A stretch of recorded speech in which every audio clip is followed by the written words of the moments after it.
Hello, everyone, and welcome to our Posh Day live stream. We are so excited to have you here.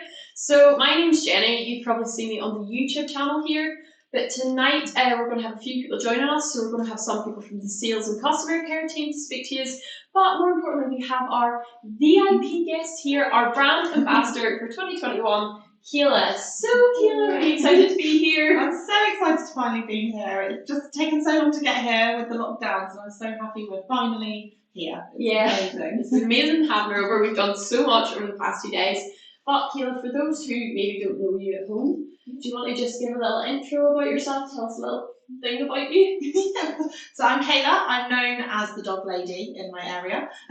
I've been grooming for 11 years now, so long time, old school groomer as they call it. And I still love my job. They say if you love your job, you never work a day in your life, and that is so, so true. And yeah, that's me. And Keela, I hear you've got two lovely poodles at home. Well, I've actually got three now. Three now? Yeah. Impulse purchase. I've actually got three. So I've got a standard poodle called Maverick. Yeah. He's the one lots of people know who's very colourful most of the time. He's not colourful at the moment, and everyone's very disappointed about that. And then I've got Blue, who's a toy poodle. He is so grumpy. He's quite funny with it, but he's so grumpy. And then I've got Peaches. He's a 15-week-old standard poodle. Peaches. I finally got a girl. Need one in the mix. Yeah, definitely. But now I'm just going to give you a little rundown of the next 2 hours that we are going to be live streaming. We've got a lot packed in. So first up, we're going to do some product demos, some product recommendations. So we're going to talk about your clippers, your scissors, coat care, shampoos and conditioners, all that good stuff. Then we're also going to have a paw demo that Kayla's going to do on our lovely dog that we have tonight, Maisie, and we've met her. She's so lovely. She's so cute. She's so cute. And we're also going to be diving into a little bit about Keela, so into her time in Pitch Perfect, into her being a brand ambassador for Christies Direct, and some business tips that she has with us. And then finally, we have a competition running during this live stream. And the prize is amazing. It's worth over £600. It's unbelievable.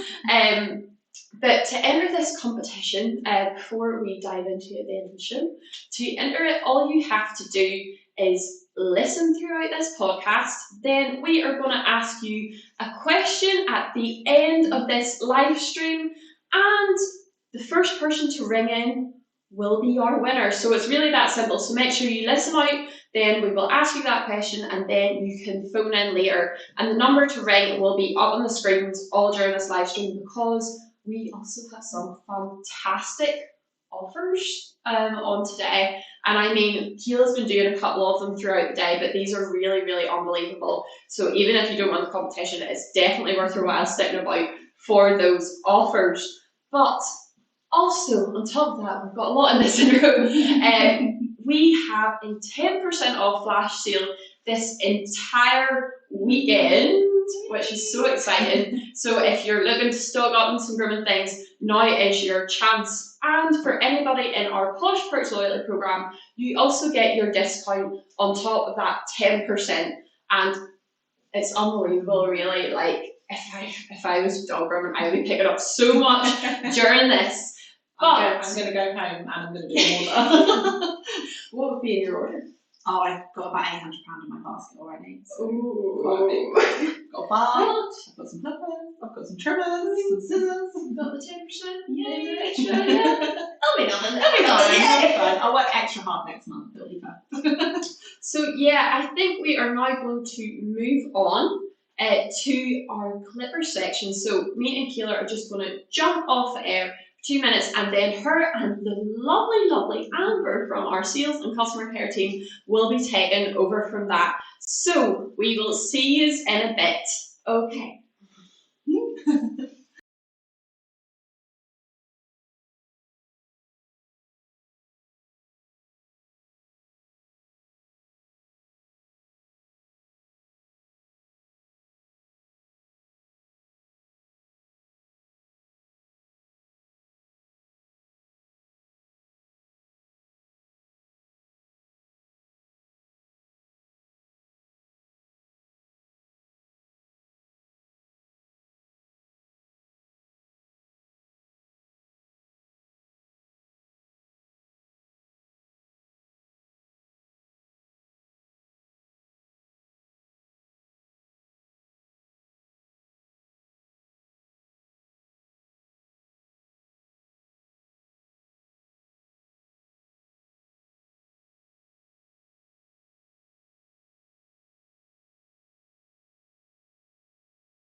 Hey guys, welcome back. I'm Amber and I'm from the customer care and sales team here at Christies, and I'm so delighted to be talking to our lovely brand ambassador Keela. It's so lovely to have you over. Thank you. Like, it's so nice to be here. I know, I feel like I know you through your videos and your Instagram and everything, so I'm just so excited that we get to talk all things clippers. Yay. So I have a couple of questions for Keela, but if you guys have any questions, please feel free to send them through as we're chatting away because we love to hear your questions. But my first question for you, Keela, is what are your favourite clippers and why?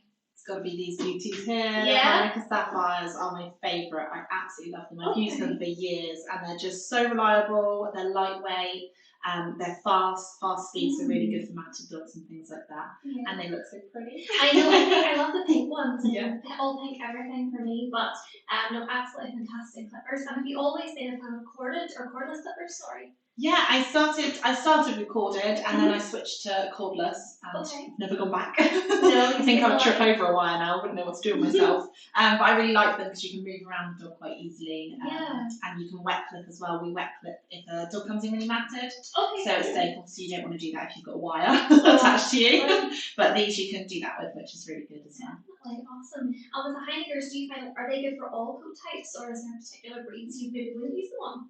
I use them for all coat types personally. I find them really good for the woolly coats, so like the Bichons, the poodles and things, they just glide through. With attachment combs as well, I find they're not rattly. Sometimes you can put an attachment comb on, it gets a bit rattly, but these don't, they're lovely. Oh, that's fantastic. And we do actually get quite a few customers, like groomers and even pet owners who have those like Bichons and poodles and maybe their clippers just aren't powerful enough, but the Heineker just seems to cut through everything. And anything, so it's absolutely fantastic. Even my children's hair. Oh, fantastic! My goodness.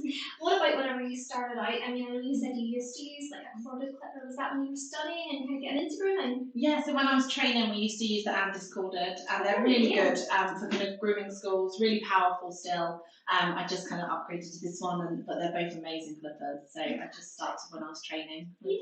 No, we find that quite a lot of the grooming schools would use the AGCs. Like they're a good, reliable clipper. You know, we've got that continuous power as well, which is really handy maybe whenever you're starting out. Yeah, absolutely. So is that the kind of thing you would recommend to like somebody at the beginning of their career? Yeah, definitely, and also for dropping as well. Sometimes when you're learning, because you are learning a new skill, and it's very easy to drop your clippers and drop your scissors. It's handy to have the wire there because you can sometimes grab onto it before they hit the floor. Quickly, before it hits on. Every groomer's worst nightmare, but it happens. Or if a dog kicks them off, you can kind of have something to grab onto. Whereas they're cordless, they're gone. They've gone away. So definitely a good start out clipper. Yeah. Fantastic, brilliant. What about then trimmers? Because we have a lot of questions from probably our pet owners about really the difference between like a clipper and a trimmer. What would you say that is? Like, what do you use your trimmers for instead? Yeah, so I use these trimmers actually, the Arcos, and I find them really good for more defined areas, so smaller parts. So especially on toy dogs, their feet or around their eyes if they get a lot of eye bogies. Sometimes using scissors isn't safe there, so using the clippers is much easier. Inside the ears, the groin area, the bottom, kind of the more sensitive areas, they're really good on. Fantastic, yeah. And I suppose because the mini Arco has such a tiny little blade as well, that it's super handy for kind of working around with tiny dogs too. Yeah, and that's got a plug-in as well, so you can just charge it by the plug, which is amazing. So, but they last for ages and they're really good for the more defined and tiny feet. Yeah, and I mean they're pink too, and that makes all the difference for me, really, to be honest. I love pink. I know you do. You have pink hair, so yes, absolutely. So we've also got these Esculapturates, which are another kind of cordless clipper that we have, quite similar to the Heineker. Have you had a chance to try these ones yet? Yes, yeah, I've got some in the salon and they're really quiet, so I like the fact that they're so quiet, they don't rattle or anything. So I can pick them up if I've got maybe a nervous dog that's not so, because these can be loud, so they're a lot quieter, a lot smoother running. So if I've got a really nervous dog that's shy of the clippers, I tend to go for these ones rather. Brilliant. And would you find you get quite a lot of nervous dogs in the salon? So many nervous dogs. Yeah, it's sad, but it does happen. Dogs do become groomophobic, so it's very common. All they need is one bad experience, and sometimes they don't even need a bad experience. They're just nervous dogs. So we need to find ways of working around them and having different equipment to suit each dog is really important. Absolutely. So something like this then is good maybe for those kind of nervous pets coming in. Yeah, definitely. If someone's got lots of nervous pets and ones that are quite clipper shy, they're definitely good for that. Brilliant, fantastic. Another question that we would get quite a lot is how to look after these bad boys, because obviously they do take a little bit of maintenance. You can't just kind of leave them at the end of the day and come back. So what does your clipper maintenance routine look like? I clean my blades after every dog, so every single dog gets the 4-in-1 blade spray. It's fantastic stuff. It's so powerful. It cleans them, but I also find it goes on the clipper a little bit too. I'd also say regularly changing your blade drives. So some people, I've met people that have blade drives for years and years and years, and then wonder why they're rattling and so noisy. And I'm like, you need to change the blade drive. And it's just a little bit that goes inside. It goes quite rounded after a lot of use. So I make sure I really regularly change that just to keep them in tip-top condition. And I sweep all the hair off, and I'm really OCD with my clippers, and they go in their trolley, never left on the table. So. Absolutely. And things like the blade drive, is that something that you can easily change in the salon yourself?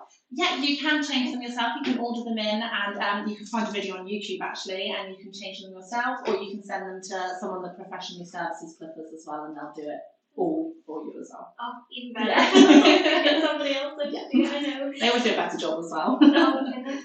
What about, how often would you be sending your clippers off to be serviced? Is that something you do quite regularly? We do in the salon because we have really, really busy salons. We're using them on a lot of dogs. Someone that uses them for maybe 2 dogs a day or on a part-time basis probably wouldn't need to get them serviced as much as someone who's doing kind of 15 to 20 dogs a day. Yeah. But we generally, about every 3 to 6 months, depending on the use. Sometimes we get a year out of them, but that's probably pushing it a bit. It just depends, I suppose, on the item and the amount of use. Yeah, definitely. We use ours a lot. Yeah, absolutely. So we're talking about clippers, but obviously I'm going to touch on blades a teeny bit too. And you've mentioned there that you use the 4-in-1 spray. Would you also use like blade oil as well? Yeah. So we oil them after. I don't oil them after every dog. So I normally spray them between dogs, and then at the end of the day, I'll lay them all out nicely on my blue roll and sweep them off with a little brush and clean them and oil them properly. Because then they last longer as well. If you're regularly cleaning your blades, they're going to last you so much longer than if you're not. Oh, of course, absolutely. And I suppose then you're sending them in for sharpening as well, just to keep them nice and... Yeah, sharpening, lots of sharpening. I love it when they come back and they're really nice and sharp. I know, they just cut so much more. Yeah. Oh my goodness. And I know that you said earlier you use comb attachments quite a lot too in the salon as well. So is that maybe better if you're doing like a lot different lengths? It gives you a good bit of variety too? Yeah, I find them really good for salon grooming because they take the bulk of the hair off. I still scissor after to give them a defined finish, but to just put in that shape, they really, really help. And I use different, people laugh at me because I use about 5 different comb attachments on one dog. Really? So, yeah, and it's just putting in the angulation and the shape and tiny little tricks like that. So even if I'm doing an attachment 5 all over, I'll be doing an attachment 4 kind of around the back of the leg and under the chin to shorten the dog.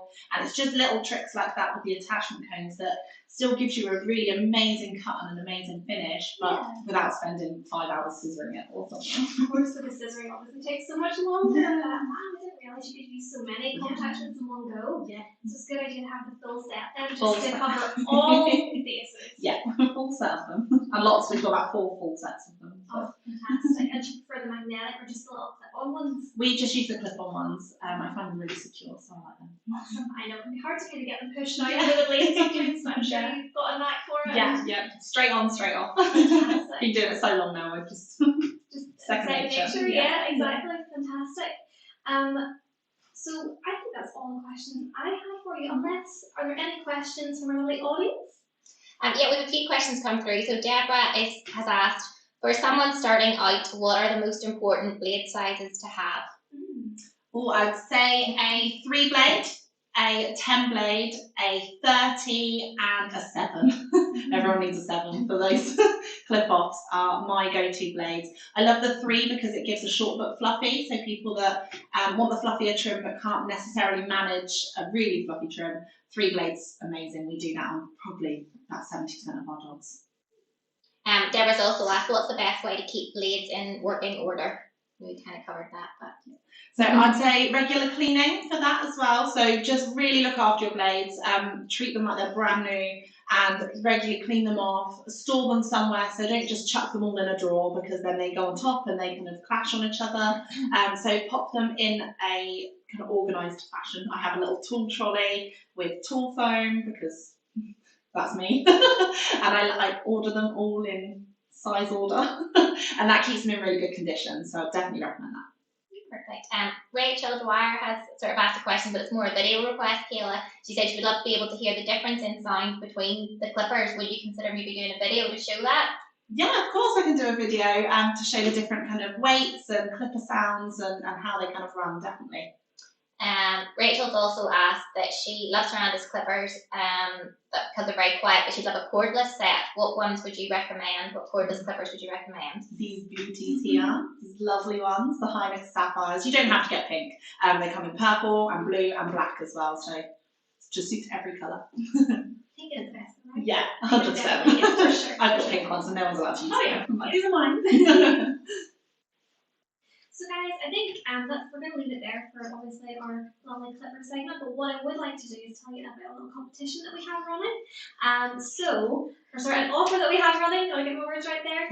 But pretty much these beauties here that Kayla has mentioned, so our lovely Estelap Durati in the pink and white colour, we have a limited offer on these. We have a couple of sets upstairs which are 50% off, so you can get a pair of these for half price from our lovely sales team, but you have to phone us. You have to call the sales team. The number is 028 2766 6879 if you want to chat to us, and you have to say Pawsh Day. We cannot give you the offer unless you shout that word down the phone. When we pick up, we want you to shout Pawsh Day as loud as you can, and that's 50% off a very limited number of these beauties here. So grab yourself a bargain while you can. Absolutely. I might go phone. But that's it from me. So see you in London. So I am stepping back in. Hello. I'm sure you're glad to see this face again. But now we are going to run into a little bit about Kayla, because Kayla was a part of something very, very, very exciting, and that was the BBC show Pitch Perfect. So Kayla, obviously it was going to be an amazing experience, but if you had to pinpoint one highlight from it, what would it have been? Not being on telly was pretty to tell people I was on BBC One, just to let you know. That's got to be the highlight. I mean, for my career as well, it's made a massive jump in business, so that's probably the biggest highlight of them all. And coming off the highlight, if you had to say a particular challenge or a tough bit of the show, what would it have been? Was it scary? Were you excited? Were you nervous? It was so nerve-wracking being on TV. So nerve-wracking because you've not only got groomers watching you, but you've also got the public watching you and kind of judging everything you do. And sometimes our job can be judged quite heavily. So it was really nerve-wracking to just be grooming a dog that we have never met before. We don't know the dogs, they didn't know us, and that was really nerve-wracking. I found that quite hard, but I overcome it. Yay! I know, I can't even imagine, because I can imagine grooming an ordinary dog you see regularly in your salon, but something that you don't know, who you don't know and things like that. So is there any ways that you would have dealt with those dogs that you didn't know? Was there any methods you can use to get them to trust you? Yeah, so we've done quite a lot of calming methods with them, and we did get a bit of time as well to kind of desensitize to them on the table, which is really nice. And the team were fantastic. They had an amazing animal welfare person, and the vet as well was fantastic. They were kind of regularly checking the welfare of the dogs, and we just made sure we gave them lots of breaks. So we kind of bonded when we were outside on toilet breaks as well. Not me. I didn't go for toilet breaks. The dog went for toilet breaks, and we kind of bonded then as well, which was really nice. And I think the dogs liked me after. Sure they did. Honestly, if you haven't seen Kayla work with a dog, she's an absolute wizard. I've never seen anything like it. She just has this presence of calm about her, which is unbelievable. Lots of deep breathing practice. But I know the grooming world can be quite small, so were you competing against any of your friends while you were there? Yeah, I knew quite a lot of the contestants through competitions, and some of them I didn't know through competitions, but I kind of heard of them on social media and things like that. And to be up against them was an honour, because some of these people I've admired for years, and that was really nice to go into it. We've got a little family there. We're going for a little reunion, and I can't wait to see them all again. I saw Michael as well, and we were in the same rounds. We gelled really well, but they're friends for life. I mean, that we supported each other in probably the most stressful situation we've all ever been in. So I think we kind of bonded over that, and that's really nice. And was there anybody there who you particularly admired, or was there any grooms that you seen in that where you were like, wow? I love Blackie. Yeah. I followed him for years, like, oh, I aspire to be like this man. He's fantastic. But I mean, all the groomers were incredible at different things as well. We all have kind of areas that we specialise in. So seeing that come out and they're seeing them flare is amazing. It was really nice. And the judges, they're amazing. And you mentioned specialising things there. What would you say is your specialty? What would you like to do, or what do you do? I do poodles mainly Yeah. and schnauzers as well. So poodles and schnauzers are probably my speciality because I've competed in them. I've placed with grooms as well, and also creative grooming. I'm very well known for my creative designs on my standard poodles. We've turned them into Where's Wally and Twister. I'm not going to tell you my last design, but we've got a really good design. And my 4-year-old comes up with all of them. He's so sweet, and he's like, "Mummy, I want you to do this on the next one." So the creative is definitely something that I love as well. So you heard it here first. Keep an eye on Keela's socials for her next creative group. I know what it is, and it's very, very, very exciting. But was there any particular challenge that you were given? Because in a way, in like the different stages, you have the different challenges. Was there any one of those that you struggled with, or which one did you like the most in that? Yeah, I love doing creative. So creative on a poodle, I was really at home with. There's no rules with creative. So with a breed standard trim, there's set rules. You have to groom it to that specification. So with creative, there's no rules. You can just go wild with it. So I probably struggled more with the com because we don't get many in the salon, and the ones we do get aren't really show trims. So I probably felt more that was a lot more nerve-wracking for me to kind of present a trim that I don't do very often in a show standard. I know, just like 3, 2, 1, trimmable. Yeah. Right, ready to go. And he was a show dog as well. So no pressure. Was there anything that really surprised you about going on the show? Because obviously, like, what you see on TV isn't what goes on behind the scenes whatsoever. And was there anything that you were surprised at? It surprised me how much work goes into making a show. I had no idea. When I sit with my dominoes and my wine, watching telly, I just don't think about it. And actually, when you're in there and you see all of these things and what goes into it, how many people are there, and it's a real team effort. The long days, the long hours that these people do all the time, I have huge respect for, because I was exhausted after a few days, so I have no idea how people could do that all the time. It's amazing. A lot goes into it that you don't even see about. Top challenge, especially when you're in the BBC. I think sometimes you're like, oh, the BBC, no pressure. But we are just going to take it right now. But I'm first going to mention once again our competition that we have running. So keep your ears open during this live stream, because we will be giving you a fact in our last segment.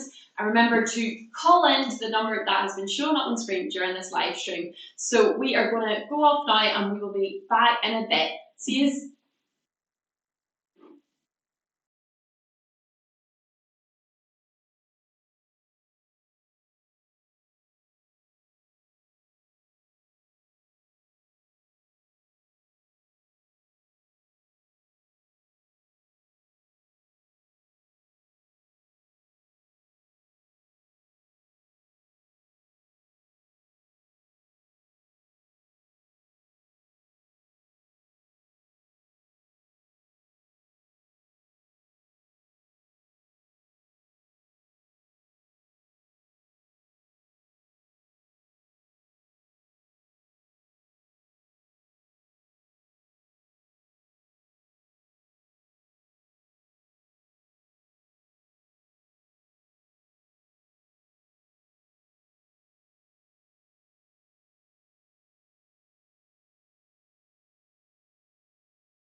Welcome back, guys.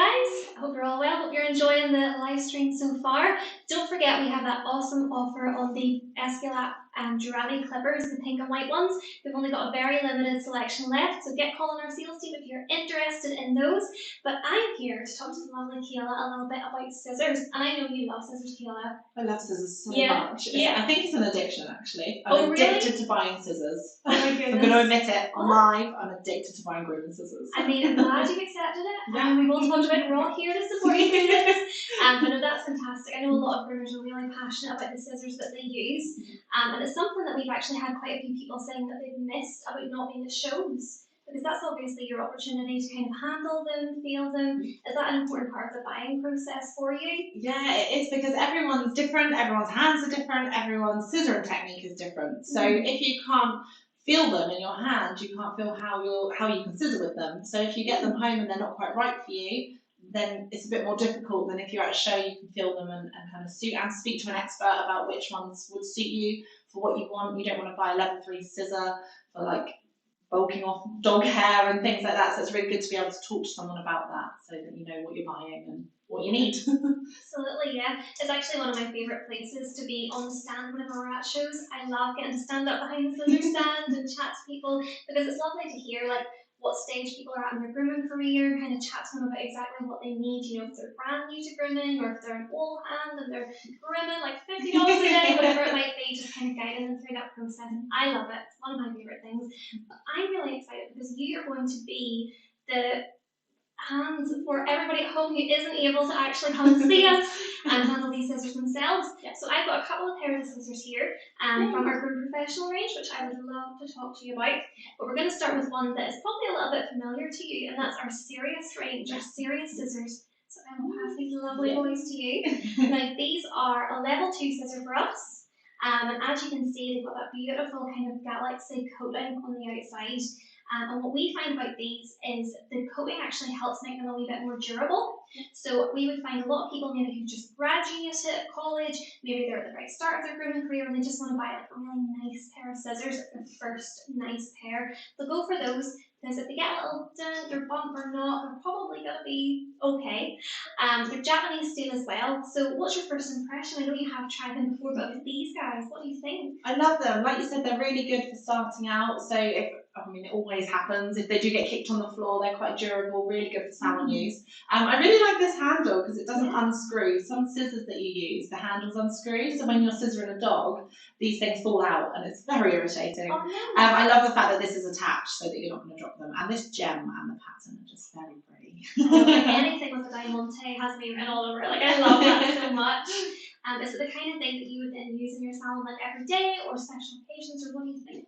I would definitely use these for every day. I think everyday use for pet grooming would be fantastic, especially if you were starting out and you needed something that was good and hardworking, but also look amazing. And they're really good quality. They cut so well. I've used these in my salon and they cut really well, especially on the thicker coats. So I use these on especially really thick coated dogs to kind of get a lot of the bulk of the hair off, and they're really good for that. Fantastic. Yeah, they're some of my favourites, not just because they're so pretty, but because I know that when I recommend them to people, I've had so many other customers say how lovely they are to use that I know that I'm recommending a really good scissors. I love them. Definitely a winner in my eyes. Fantastic. The next ones then are maybe ones that you haven't handled before, but there's a first time for everything. So we have these gorgeous scissors here, which are the Groom Professional My Style. So have a little handle on those. See what you think. What's your first impression? They've got like a little swivelly handle. They do. I love that. I've never used a pair of scissors like this before. Yeah. So the My Style, amazing. they're basically have that little swivel thumb, and the idea is that, especially for people who are grooming a lot, so doing multiple dogs a day, you know how your wrist can get tired, your hand, the wrist can keep kicking in there. It's so that you don't have to conform to the scissors. You can kind of twist that so that they form to you, and they're a little bit more comfortable for that reason, for elongated periods of use. What we find as well is because they are Japanese steel, super duper sharp, nice and light as well, hopefully too. Really light. Yeah, absolutely. And of course a beautiful diamante to adjust them. You can't live without a diamante. Love a diamante. I really like this handle. I'm going to have to invest in a pair of these. That's really good because even if you have the best scissoring technique in the world, just where they're slightly tilted, it just gives that extra bit of support. I like them. They're very light. They are, and they're lovely little scissors. So yeah, another fantastic one, and those will be a level 3 for us. So maybe something for somebody who's a little bit more experienced, wanting to up their scissor game just a little bit. And they actually have a really good range of like thinners and curved as well, so you can get like the full set. On the list. But do you like to stick to the same type of scissor, or do you like kind of mix and match? Like, do you have like, you know, your straight is one brand and then your curved is another? What way do you like to do it? I wish I was that organised. No, I have everything. I just love everything of every brand. I like trying, and I find they're different as well. Different levels for different dogs, different coats, different types. If you're doing kind of pre-wash work, post-wash work, it's different scissors for everything. Everyone always looks in my drawer and goes, "Why do you need that many scissors?" And I'm like, "Trust me, I use them all."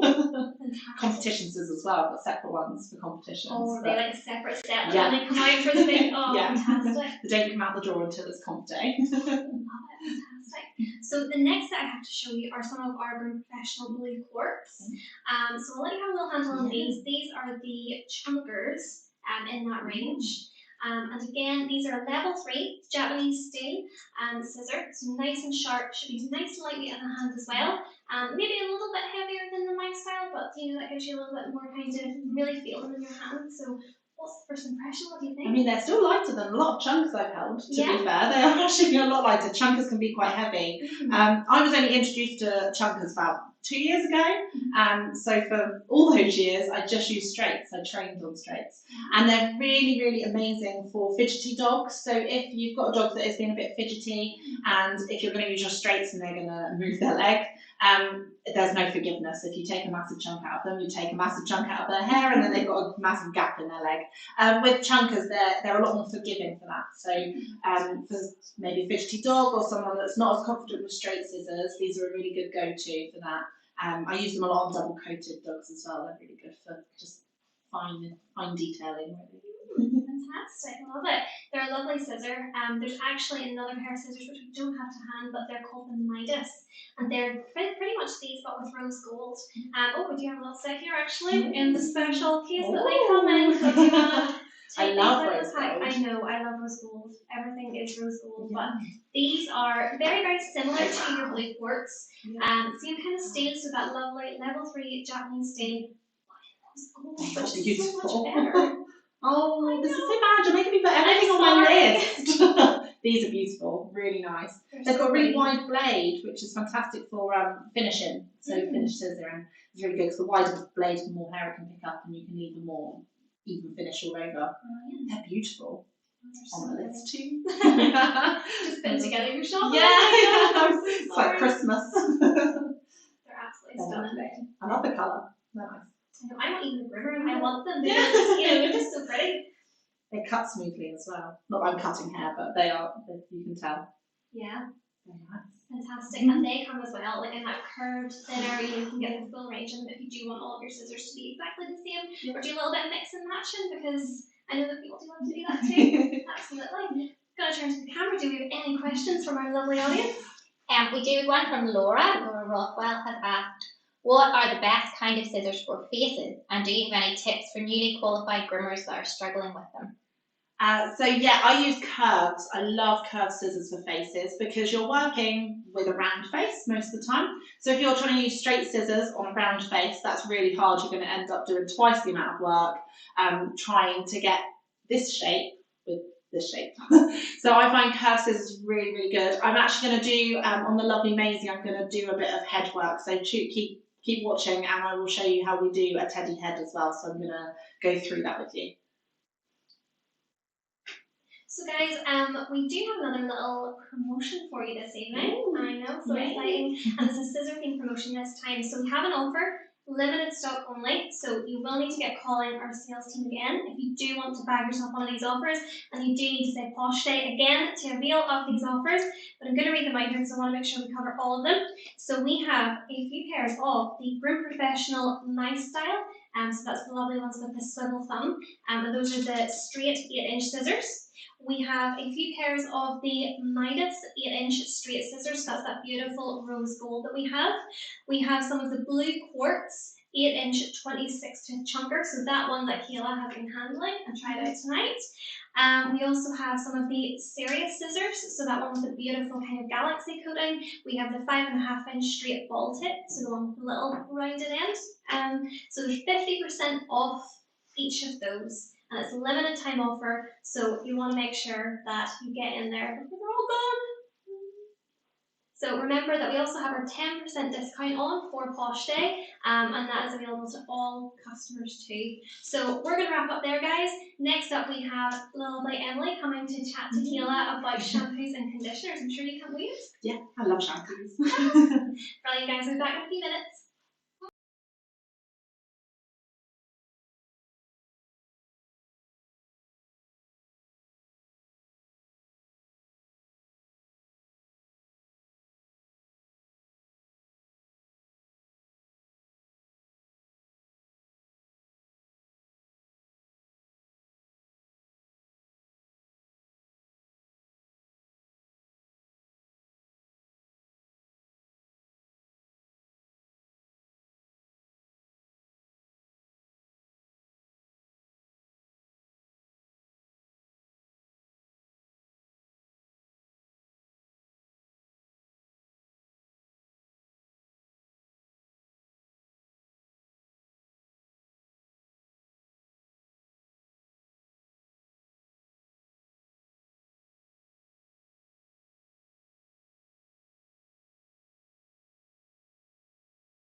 I'm Ellie from the customer care and sales team. So I'm with Kayla speaking about shampoos and conditioners today.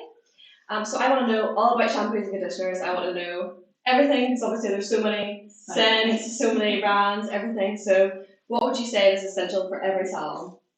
I love the Fresh range. It is my favourite. It's quite new, but it's completely natural. So I love this. We use it every day in the salon, most dogs, and it's vegan as well, so that's really good. So no animals were hurt. Christmas movement. And it smells incredible. The smell of it, I can still smell this shampoo in the salon at the end of the day, which I really like. So when people come in, they comment and they go, "Wow, this smells incredible in here." And I'm like, "Oh, it's our shampoo here. Would you like some to take home?" Okay, and is there any sort of techniques or different shampoos you would use for maybe puppies or older dogs? Yeah, so the Groom Professional range has so many, there's something for everything. There's a foxy poop one, I love that. So if they rolled in that horrible fox poop, definitely get that one. It really kind of gets rid of the smell, so that's fantastic.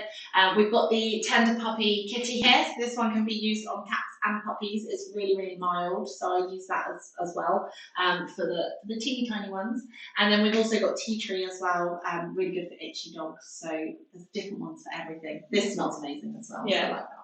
I know, I love this one. So me too. And we get a lot of curly coated breeds, so cockapoos, poodles, everything like that. So would you have anything specific for those kind of dogs? I use the Fresh on them because it doesn't leave any residue, so I find that these are really nice because when you're scissoring things like a cockapoo or a poodle or anything like that, you need no residue in the coat. If there's residue in the coat, it goes in your scissors, it leaves quite a heavy groom, you can't get a good finish. So by using a good shampoo, a really deep cleaning one, it really, really helps with the groom after if you can do good prep. So would you double wash them as well, or just go for the one that's a monthly thing? I normally double wash. Yeah. Squeaky clean. Yeah. Extra clean is the best. So obviously we don't know where the dogs have been, so it's really good to make sure, and it just hydrates the skin and really helps get that airflow through. So yeah, double wash it. What about dogs with any allergies or sensitive skin? Because we actually get a lot of customers that do have that as well. So would you have anything for that as well?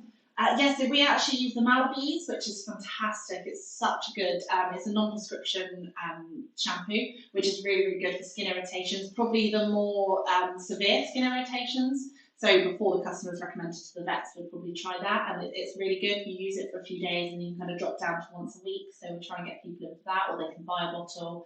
But that shampoo is fantastic. It's really good for dogs that have irritations and skin issues. Yeah, of course. It's nice you can do that for them as well and help the customer, obviously it's their little baby, Sometimes when we're washing them and we're scratching them and their little back legs. Yeah, it's really cute. I love that. And what about conditioners? Do you think that every dog needs a conditioner, or what do you think? Not every dog. I don't put conditioner on every dog. It does depend on double coated breeds. I love putting conditioner. I really like the EPO repair conditioner.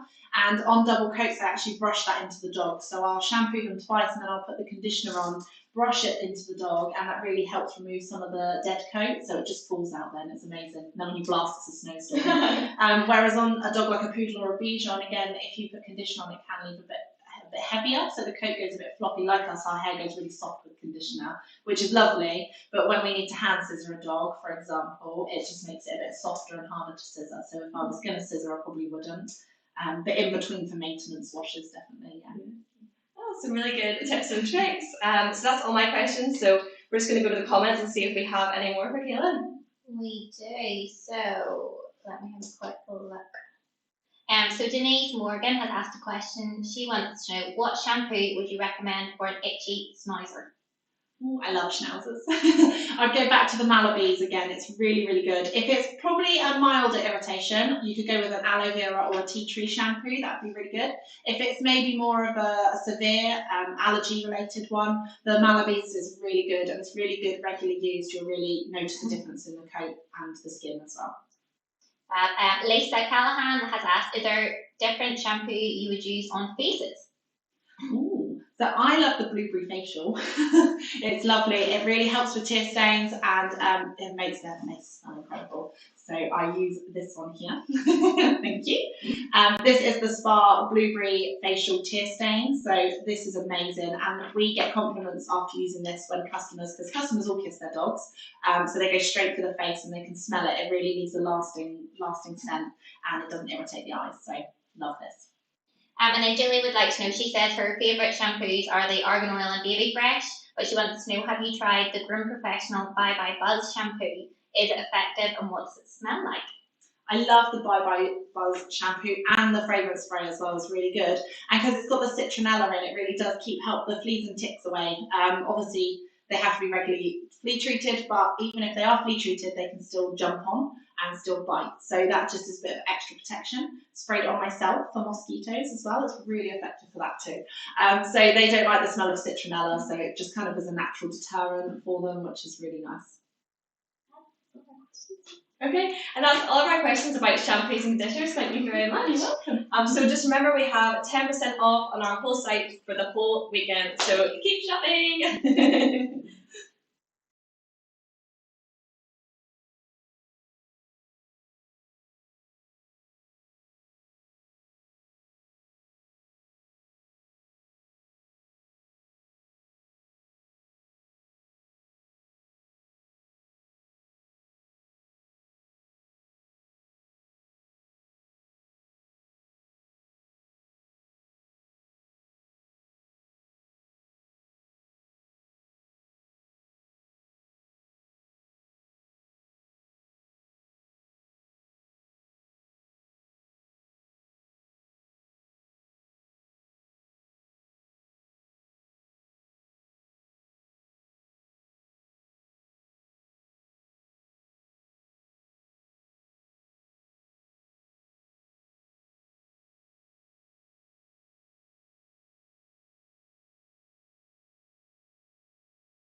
So, welcome back to Pawsh Day. Thank you for joining us again. So now, as you can see, we have the lovely Maisie here, who is a mini Labradoodle, and honestly, she's been an angel since she got here. So, big shout out to Jim and Maureen for bringing us their lovely, lovely dog. But we're going to do a wee paw demo and then a head demo as well. Now, just to warn you, we're going to be going a little bit rogue with the camera just so that you can see the paw demos and the head demos more clearly, so watch out for that. But I'm going to hand it over to Keela because she is the expert, so... Hello everyone, so thank you for joining us today. As we just said, this is lovely Maisie. She's lovely, she's very sweet. So she is a miniature Labradoodle, so she is half poodle and half Labrador. She does shed a little bit, so with these breeds we can have all sorts of coat types. And I'm just going to show you a little paw care. So it's really important to maintain their paws because they can get things like grass seeds, they get dried and cracked paws, if they've cut them on some glass. It's really important to regularly groom these areas just so you can see everything that's going on. And normally your groomer will tell you, we always tell our customers if anything's happening. So I'm going to go through nail cutting, yay, and then I'm going to clear her pads and round her feet. I'm going to give her the traditional teddy bear feet that everyone loves, and that's where we just make them look very super cute and rounded.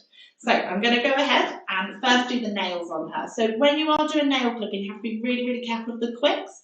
So when we have a nail, me and Colin covered it earlier today, so they have the quick, which is the blood vessel. You need to make sure you don't cut under that if you can. Obviously accidents happen, so it's not the end of the world if you do, but we are trying to not cut into that. And it just really helps with the nails. Sometimes dogs don't wear them down. If they go on the pavement, that's how they wear their nails down quite naturally. But now dogs go in the woodlands a lot. They don't wear them down as much because they love going on the mud normally. I'm sure she likes going in the mud. She's quite clean though. She's very clean today. So, can you stand up for me, darling? There's a good girl. So, I'm just going to do her nails first. Good. And I'm going to start with the back foot because generally dogs are... Helps if I remove the nail guard. Generally dogs are a bit less irritated with their back feet than their front feet. But Maisie is a superstar. So, I'm just going to take her nails down. And some people use nail clippers, some people use a grinder. It's personal preference, whichever is better for you. I'm going to use these magic little beauties. I love these, I couldn't live without trimmers. These are the Wild Arcos, and they're fantastic. So they have an adjustable blade. So we've got a 9, a 10, a 15, a 30, and 40. So I am going to use the 30, on her paws. So when we are clipping the paws, you need to make sure you get all the mats out, check for any grass seeds while you're there. And I just skim over. So a lot of people are quite scared that they're going to cut the dog with these. You just need to know the dog's anatomy really. And the blade is on the top, so as long as you sweep, so I'm using this action to kind of sweep in the pad. And then I'm going flush with it just over the top to take the excess off. And that way it's nice and safe. These trimmers are quite safe anyway because the blade's quite close together, so that's really handy. Done. Well done. All done. So obviously Maisie sat down there. Do you have any techniques just for keeping the dog up while you're grooming them? Yeah, so with our puppies, I've got hair in my eyes, sorry. With puppies, we tend to start using positive reinforcement to get them to stand. With our competition dogs, that's how we do it from a young age. But not all dogs like to stand. Some are a bit lazy. Some just have had a really long walk. I don't want to stand up half the time, so I can't expect the dog to. I can't expect the dog to stand for 2 hours. I let them sit down while they can, but we've got the padded belly straps. I love them because they've got the loops on, so you can really adjust them, which is fantastic. I love them, and we use them on most of the dogs in the salon just for safety as well, so they don't jump off and hurt themselves because we don't want that. Number one, welfare is number one. Yes, definitely, yeah, definitely. Come on then, darling. So I'm just going to do a little rounded teddy bear foot now. Very cute. I love them. And I use small scissors for this, so I'm using the Luminosa ball nose scissors. The ball nose I like because they're quite safe. You can't really jab them. I didn't know a nice way of putting that. You're not going to jab them. So I'm just going to lift up her foot. When you are lifting the foot as well, another thing when I see groomers, you have to take in the anatomy of the dog. Sometimes you see people lifting the leg right out, and obviously dogs don't move like that. They move back and forth, so it's really important to bear that in mind while you're grooming as well. So I'm going to just reach my hand over here, so she's got my arm here to rest on if she needs to. And I'm just going to round the foot at the bottom. Good girl, I know, it's like a balancing act, isn't it? Okay. So once I've taken the bulk off on the bottom, and then I go round the top of the first. Do a little rounded foot. And do you ever find using like curved scissors and things like that helps with rounding in the dog? Yeah, massively. I love curved scissors. I probably use curved scissors more than straight scissors actually. I'm not using my curves now, but that's only because I forgot to bring them. So that's my fault. But normally, yes, I use curves on feet. This is a bit new for me, using straight. Is there any curved scissors that you particularly like? Oh, I love the Luminosa. Yeah. They're so good. They're really good for salon use. So they're really durable and sharp and leave a lovely finish, to be honest with you. Yeah, I think the thing with the Luminosas is we always get told that they are amazing quality for the price of them. Yeah. And I think they're super popular. Plus, they're like pink and purple and blue and just amazing. Like, whatever way you turn them, they're a different colour, which I absolutely love. I know you shouldn't go off the design, but it helps. It definitely helps. Oh, you're such a good girl, aren't you? And you often use like a lot of positive reinforcement, like telling her she's a good girl a lot. Does that calm them down? Yeah, it does. It depends on the dog though, actually. Some dogs, I know it sounds mean, but some dogs I can't talk to at all. So it really just depends if they get overexcited. You have to kind of read your dog and see how they're going to react to you. If they're quite calm like this, she's not going to get excited if I tell her she's a good girl. So Yeah. she's amazing. Lots of positive reinforcement. You want it to be nice for them, so that's really good. Should we do a front foot as well? Should we do a front foot? Yes, I'm just going to move it around slightly. Sorry. Yeah. Kayla, we had a question in from Laura. Yeah. She's asked, any advice for trimming very curled dew claws? I get nervous doing them. Oh, the curly ones are the worst. I hate doing curly ones too, so I feel your pain. I normally use the small cat nail clippers. They're tiny, tiny ones, but they can just get in a bit better. The big ones, they're amazing for thick nails, but they can't really get round. So the tiny ones are fantastic for that. We have them in all 3 sizes, just in case. But it is hard because the curly dew claws, you can't see the vein as easily. So just little and often, take a little bit off, and then go more and more and more. Yeah, slowly but surely. Good girl. This one? You're so good, aren't you, darling? Honestly, she's so calm. And she stands as well. Yeah. Can you come to my salon, please? Dream dog. Yeah. Show them how it's done, lady. Okay. And when you get knots in pads, that's quite hard. I have a lot of questions about matted pads. And dogs' pads get matted really easily. So I just really am quite careful with the arcos and scoop in and make sure you've got a good hold of the foot as well, so you know where everything is. Yeah. And is there anything that you would say to groomers to help them with paws? Because like obviously paws are a very sensitive area, so like any desensitization and things like that. Yeah, so we always give our owners homework. Actually. They love it. No, I'm joking, they don't. But we also always give them homework. So from a young age, we say to use an electric toothbrush, not the end they brush their teeth with, because that's disgusting. But reverse it round, and that just resembles the clippers. So we kind of get them at home to hold the paw, touch it, good girl, and give her a treat. Oh, obviously she might not take it from me, but oh, good girl, well done. And them just doing that little and often at home really helps and really gets them used to it. So it's not a negative thing, it's a positive. And they're like, oh, I get food if she touches me with this. It's amazing. So food is the best incentive. Yeah. In fairness, I would that's the food. Yeah, that's where you get me to work. Someone bring me food every day, and I'll be the best worker there is. We've had a lovely message in from Jonathan, who's watching on YouTube, who said, I could watch dog grooming all day. I think there's something really therapeutic about it. It's almost like, ASMR, but for your eyes, because it's just relaxing. Yeah. Over calms me down. I watch your videos and I'm like, oh, the dog's getting good, it's lovely. Lovely. We've had a couple of other questions, not Paul related, Kayla, if you can answer. What's your favourite groom professional cologne scent? Oh, I love Royalty. Royalty is my all-time favourite, and Baby Fresh. Oh gosh, there's a lot of choices. I like them all actually. But I'd say Royalty is my favourite, and then Baby Fresh for puppies, and to spray around my house sometimes too. And who else? We've got Georgie here as well, has asked, my Maltese has chronic tear stains. How do I get rid of really bad staining? So there's the facial that I talked about earlier. That's really, really good. And most tear staining is sometimes related to diet as well. So it's really good to look into the diet of your dog, because that whatever we put in comes out, same as us. So I'd look at the diet, and also bottled water can help. So I know I don't even get bottled water, but the dogs get bottled water. But the filter and process really helps with tear stains as well. Thank you. So good. We've had another message in from Lucy. She wants to know, why did you choose to become a groomer, Keelan? I'm just a bit of a softie, to be honest. I tried to work in a vet and I just couldn't. I didn't have the heart for it. I was too much of a softie to see the animals in pain, to be honest. Can you turn around, Charlie? I do have a feet, so you've got matching feet. There we go. I just couldn't do it. The heartache was too much. Huge respect for vet nurses and vets. I physically don't know how they do it. So then I got into dog grooming because I just fell into it, actually. I didn't know what I wanted to do. I knew I wanted to work with animals from a really young age. And then someone said, oh, why don't you try this job? And I did, and here I am. It was my calling. I love it. It's so creative as well. So if you're a creative person, it's a really good.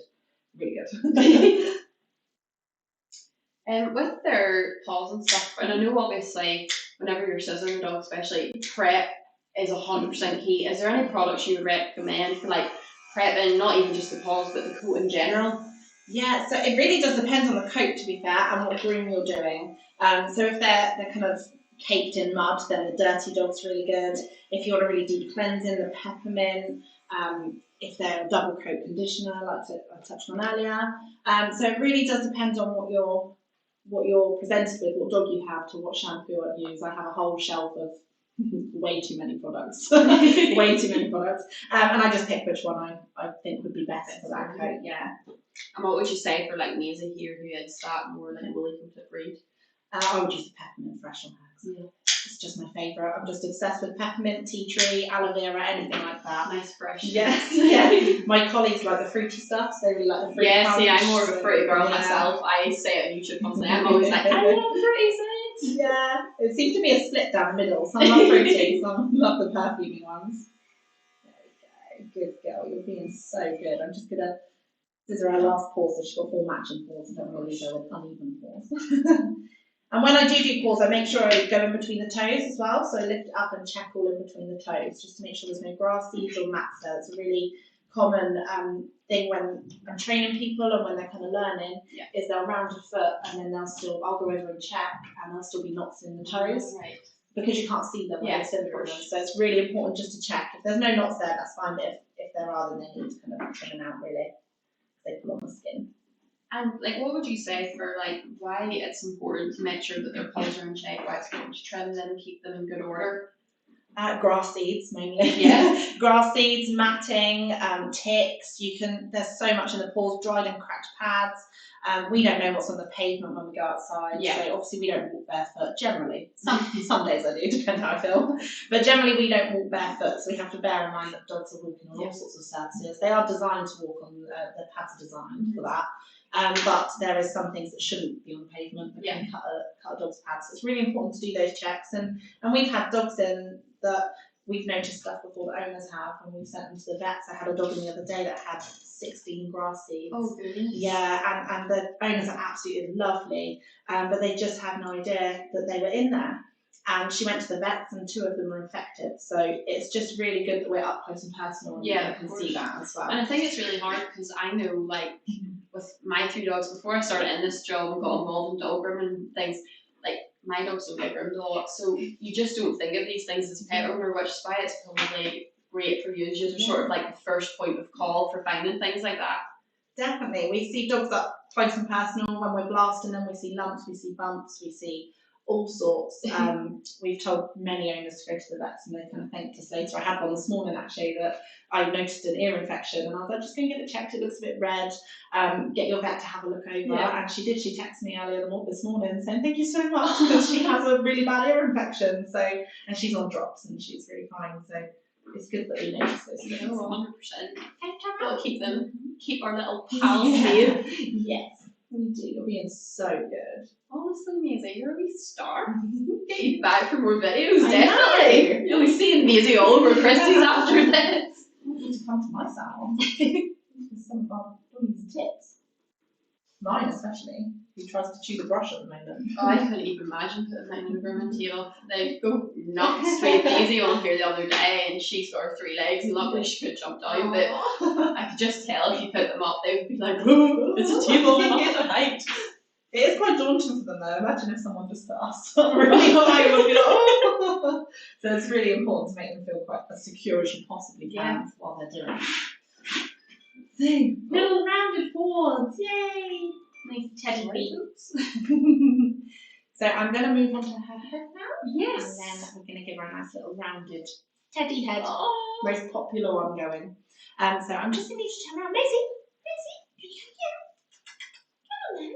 I know you want it. She's like, yeah, I'm not moving for it. I feel your pain, Lizzie. I would like to sit down and learn with you and give you a big cuddle. Girl. So when you're doing a head in a pet salon, I find attachment combs are my best friend. I love them, absolutely love them.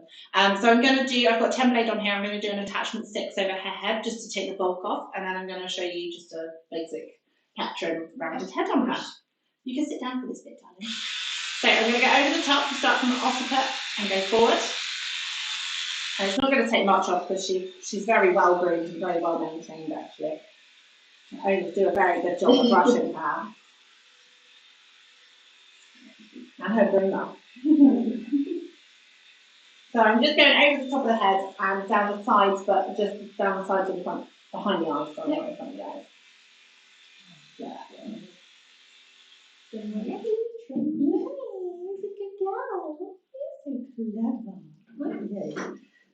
Oh, what's happening? What's happening? So now I'm just going to do the little V in between her eyes. Yeah. So we go from the corner of the eye into the stop and then back down. So nice little, probably shouldn't put scissors that close to my face, but so I'm just going to do that with my Luminosa bull nose as well because the end stops you again jabbing them. Jabby jab. So I take any excess hair off and then I'm going to use my thinners because I like quite a soft finish on the face. I don't like it when you can see a dog and you can really see where it's been scissored. Personally, I don't like that. It leaves it a bit sharp. You want something a bit more natural. Yeah, just a bit softer. Especially when they're in a longer, fluffier trim like this. If you go too drastic on the head, it just doesn't fit in with the rest of the groom. And again, like the head's another place where they're probably a bit sensitive and nervous. Is there any tips you have there for keeping their head in position or keeping them calm? It's all about desensitization. If we can get we offer a puppy package to get them in young because it just if they're used to it from a really young age, that helps. But again, the owner working at home, so doing lots of kind of work at home, touching the nose. If they can get a pen, not to draw on your dogs, not to draw them, but just to use them as a representation of our scissors over the top. So that's really good as well. I'm just going to show you this little trick that I do on all of my dogs. I actually clear the outside corner of the eye as well, because sometimes when you have a visor, it can be quite heavy. Whereas if you clear this corner of the eye with your thinners as well, it just opens it up and really shapes the eye. So you've got a little trade secret. Nice expressive eyes. Yeah. Let's go. You have to be really careful with this bit though, because it is quite. There we go. So you can see it just makes the eyes pop.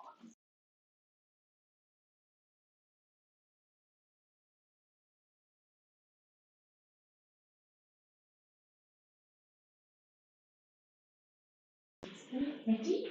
I'll come on this side so you guys can see what I'm doing.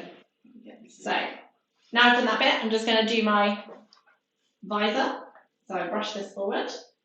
Good. And I use curved scissors for this. So I'm going to use my Geeb Kiss. Really good. I like the Luminosa. My Luminosa ones are a bit bigger than this, so I use the smaller ones for the visor. I use my scissors, all of them, for different things. So I'm just going to go.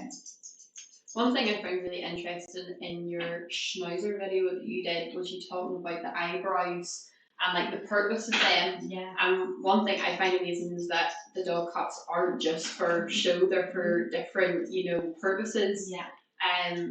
Is there anything about the teddy cut or anything, or was that just a cute one? Teddy cut's just a cute one. Just a cute one. Yeah, it's just a cute one. Most of the kind of cockapoos, labradoodles, things like that will get the teddy cut. And it is a really popular one. It needs to be cute and fluffy but practical at the same time. Yeah. So that's really important. I suppose that's hard when you're salon balancing out maybe what your owners want and what you're going, no, this is what's practical for your dog. Yeah, it is, and it's about compromising, and you just have to be really honest with your owners to tell them from the start. I don't think that's the right trim for her or him, because if you can't brush it properly or maintain it, or if they're constantly swimming, then it's really hard to keep a dog in a really tall coat if they're constantly in and out of the water. So I would just be honest with them from the start, set your rules and kind of explain why, explain for the welfare of their dog. It's really important that they have a trim that they can maintain so that their dog is comfortable and happy. She's been so good. Been lovely. I know, darling. Sorry. And obviously, like the poodle cross breeds, so you're like your doodles, your labradoodles, your cockneys, they're extremely popular at the minute. Is there any products you would recommend to groomers for grooming these dogs? I really like the Doodle Do range. It's the Amazing Tricks. Yeah, it's really good. I like that. So the shampoo, conditioner, and the spray are fantastic together.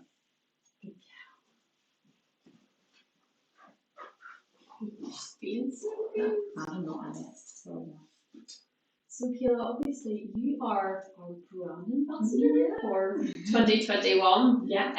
How have you been finding it so far? Oh, I love it. I absolutely love it. I think I found my calling in writing blogs. I'm not gonna lie. Changing jobs now, you're going to be a journalist. I sit there in the evenings like, and my partner Ed is always like, "What are you typing about? You're really passionate about it." I'm like, "Dogs." And I am. I love writing about it. I love teaching other people what I've learned in my time as a groomer, and that's really nice. It's nice to share what I've learned, and it's just lovely. I love it. Obviously, because if you can help someone else out, it's going to be really rewarding. Yeah, definitely. And I remember being a new groomer, and when I was a new groomer, there wasn't much help and support, and I didn't really know who to go to. So it's really nice. Now it's not so much like that. It's very approachable. People are very approachable. So that's really, really good. And how did you find out? Like, what made you apply to become brand ambassadors? It's for that reason, really. Yeah. I just wanted to share what I've learned, and I just like talking to people, to be honest. I'm a bit of a chatter, so honestly, he was very natural on camera. Like, we've been filming with her the past 2 days, and earlier I was like, "Puppies, go!" and she was just able to rang off for 8 minutes. No fuss, no bother. It was the most amazing thing I've ever seen in my life. I like talking. It's a good thing. It's a good trait to have. So could you give us just maybe a wee rundown of what you do as a brand ambassador, the types of things that you do for us? Yeah, of course. So blogs, for one. I like the blogs. I do some grooming videos on my brand ambassador page. So if anyone asks for videos, like on a hair dog, things like that, I do things like that. Product recommendations as well. I get to come to the beautiful island, which is amazing. So that's generally what I do, and things, and just sharing knowledge. It's good. Yeah, and Kayla does like 3 videos a month for us, and they're always fantastic. Like, they're really informative. Honestly, since I've started here, they've been the biggest help to me on learning how to groom and learning sort of industry secrets and things like that. So, if anything, you're helping me out. What's been the highlight so far of you being a brand ambassador? Probably coming to Ireland. It's been amazing. It's definitely been a highlight. And getting the position, to be honest. I applied, same as for Pooch Perfect, I applied and thought, wow, I might as well apply, I'm never going to get that. And I got it, and that was a big shock. So that was probably a massive highlight, was getting that email. I was out on a dog walk, I still remember. I got back in my car and checked my emails, and I had to reread it about 3 times. And my sister Beanie will remember, because I ran into the salon sweating from my walk and just screamed at her. And she went, "Did you get it?" And I was like, "Yeah!" I'm a bit screamy when I'm excited, sorry guys. So when I'm scissoring, I'm just setting in the shape first, and then I'm going to put a finish on after. Just because I find it easier, once you've got your shape, you can just pop a finish on. And then you can make sure it's even both sides as well. Yeah. And has there been anything that you've learned as a brand ambassador so far? Learn that I know a lot about products. Yes. A lot more than I thought I knew. And then I can talk on camera a lot as well.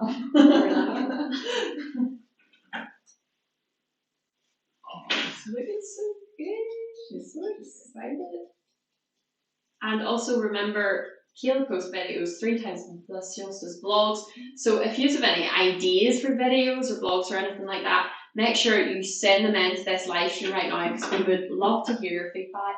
Anything you want to know, we will answer. And if there's anything you want to know, make sure you're commenting with those questions that we will answer on air. But Maisie is looking absolutely fantastic.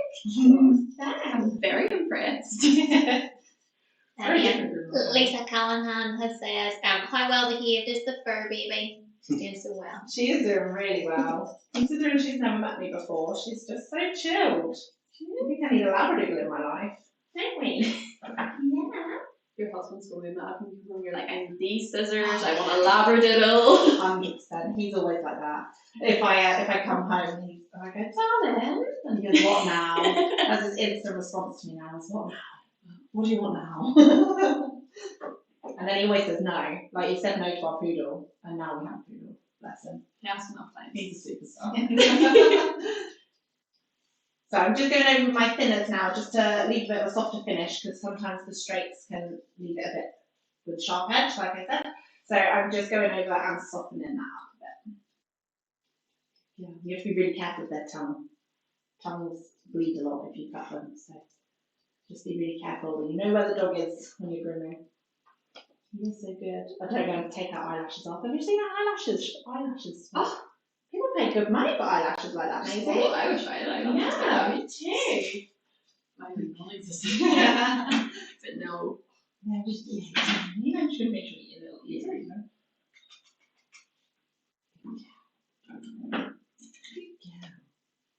Yeah. This is my hardest part of grooming, is getting ears even. So my nemesis is getting ears even. I'm not sure I can do it. I know whenever I try and align something up, that always ends up wonky on the left side. It's maybe because I'm left-handed. But obviously you've been over here in town for the past couple of days, and you had a lovely trip around the North Coast. Or what was your favourite part of that? The giant story. It's Yeah. fantastic. I love it. I can't wait to get home and tell my kids about the giant story. You know, there's always about 20 different versions of that, depending on who you're talking to. Yeah, it was really good. It was really amazing. It was a beautiful view as well. So I really enjoyed it. Lisa had asked, is there a rule to the length on ears? Of ears? With the ears, it's whatever the owner wants. So Maisie's lovely owner asked if I could just take a little bit off the length. Personal preference, I love shaved ears on doodles. I think they look so nice, and it saves them getting matted. So it's just personal preference. We have others that go for more of the Asian fusion grooming, which is the cute donut and really natural ears.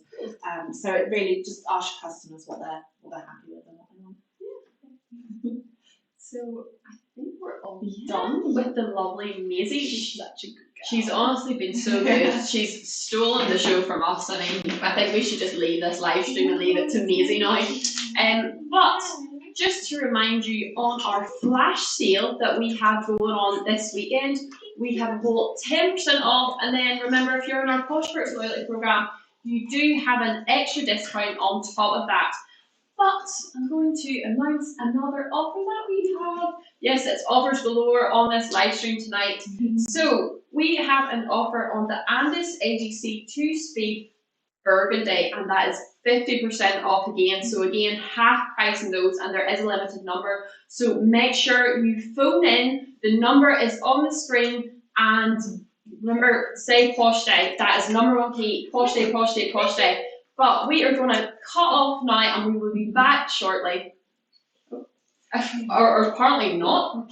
We're still going, no? We'll chat about Maisie some more. Yeah. Oh, we're not cutting off. Amber is going to just jump straight in. We are going to take Maisie off air because she's been so good and we don't want to stress her out. So I will hand her off. Amber is coming on. We're going to do a quick change, but we will start back into the segments now. Oh. Say bye, Maisie. Say bye. Go in, my darling. Go in then. Oh, she's so cute. I want to take her home. I'm not sure how owners would be happy if I took her home now. Hello again. Hello. Hi. How's it going? Yeah, good. Yeah, we've been loving watching you upstairs. Yeah. We actually have you up on the big screen in our office, and honestly, everybody is obsessed with Maisie. Oh, she's so cute. She's so good. She's amazing. Considering she's never met me as well, she's just took that in her stride. Yeah. She should go and pick her bit next time. Absolutely, she could be Great all her stuff. Absolutely, she's looking gorgeous as well. Beautiful. So, Keela, we have been getting a few questions about coat care, and it's something, to be honest, that we get all the time. Especially working in our customer care department, we have a lot of people who rely on us for kind of product information and knowledge about. Well, really detangling is the thing that comes up again and again. So, talk to me. Do you get a lot of kind of tangled and knotted coats coming into the salon? Is it something you're seeing a lot? We do, not as much as I used to be fair. Owners have definitely got better over lockdown with maintaining the coat and getting the professional advice and asking what's best. So that's really, really good. We do get the odd one. We have kind of a rule on how much matting is okay to brush, because there is some amount of matting that you can brush out with really good products and really good technique. And then there's kind of a level where it's time to say shave off time. But I use a trusty comb. It's my best friend. This is like my left hand, to be honest. And also the Doodle Doo range is a really, really good detangling. So we use that on a lot of our dogs. And even if you use it in the salon when they go home, it helps the owner at home, so it conditions the coat. So even when they brush at home, it's going to help them, which is really good. Fantastic. So is that something you would recommend to pet owners to maintain kind of between grooms? Definitely, yeah, definitely a detangling spray, because when you dry brush a coat, sometimes it can break the coat if you overbrush it too much, and especially if you're dematting as well and you're pulling out knots, it's going to break the coat. And when a coat is broken, it mats more because you've damaged the hair, so then it's damaged and it actually is like Velcro. So as soon as you've dematted a dog, you're almost fighting a losing battle. So you need to really talk to owners about coat condition and why dematting is bad, and if they are going to do that, then they need to really invest in a good conditioner and a good detangling spray to do so, just to protect the coat. Brilliant, fantastic. So you mentioned your trusty comb, and I do love that's one of the Spectrum combs, the Groom Professional. Yeah. You've got the shorter length there, and then obviously the slightly longer ones too. But apart from your trusty comb, what other tools do you have in your arsenal when it comes to dematting? So a good detangling spray is a must. Comb is a must. Combination comb is best because you can use both ends for it. So you don't want to use a lifting comb, for example, because that wouldn't really do much, to be honest. And also the curved amplifier slipper brush is my other trusty go-to tool. So that's really, really good. It's got curved edge, so it just really helps with kind of straightening the coat when you're fluff drying, and also kind of getting some of those tangles out as well. It's a lovely straight finish. It's got those lovely like kind of angled pins, doesn't it? That really just get into the coat. Fantastic. Love it. And you kind of touched on it there, but I'm going to ask you the question because it's one that we do get quite a lot. So a lot of people want the tools to do the job, but whenever we try and kind of talk them into maybe like a little dematting spray, they're like, no, I'm good with just my comb. What is so important about using a detangling spray? It's just the damage to the coat. Like I said, it's just if you're dry brushing a coat, the way the coat lays is if you're breaking the outer layer of that hair, it's just like Velcro. So if you're dematting a dog or even just brushing out a few knots, you're actually making it harder for the owner at home then if you're not using good products, because as soon as they go home, it's going to Velcro together and you'll have a dog that's twice as matted next time. So by investing kind of, I think they're like £8, between £8 and £10, it's nothing, and that will last you for months. And you'll protect the coat, you'll have less matted dogs coming back in, less frustrated owners going, I don't understand why it's knotty, you brushed it out last week. That's the reason why, is if there's not good products, then it's going to just be twice as bad. Oh goodness, I know. And do you find like during the summer is it worse because people are walking their dogs more, they're out enjoying the sun, their furry friends are running about? Yeah, definitely. Grass seeds and burrs are just the bane of my life. We sit there pulling them out and they're really sticky, so they get right in there. They're really hard. And then in the winter, you've got all the mud as well. So the mud can be washed off easier than what the burrs can to be brushed out. So they're probably the hardest thing. The summer challenge of getting those burrs out of coats. Oh my goodness. I sat there and picked them out. It's therapeutic, but it's very time consuming. I'm sure, absolutely. So we've got a couple of detangling or dematting sprays here.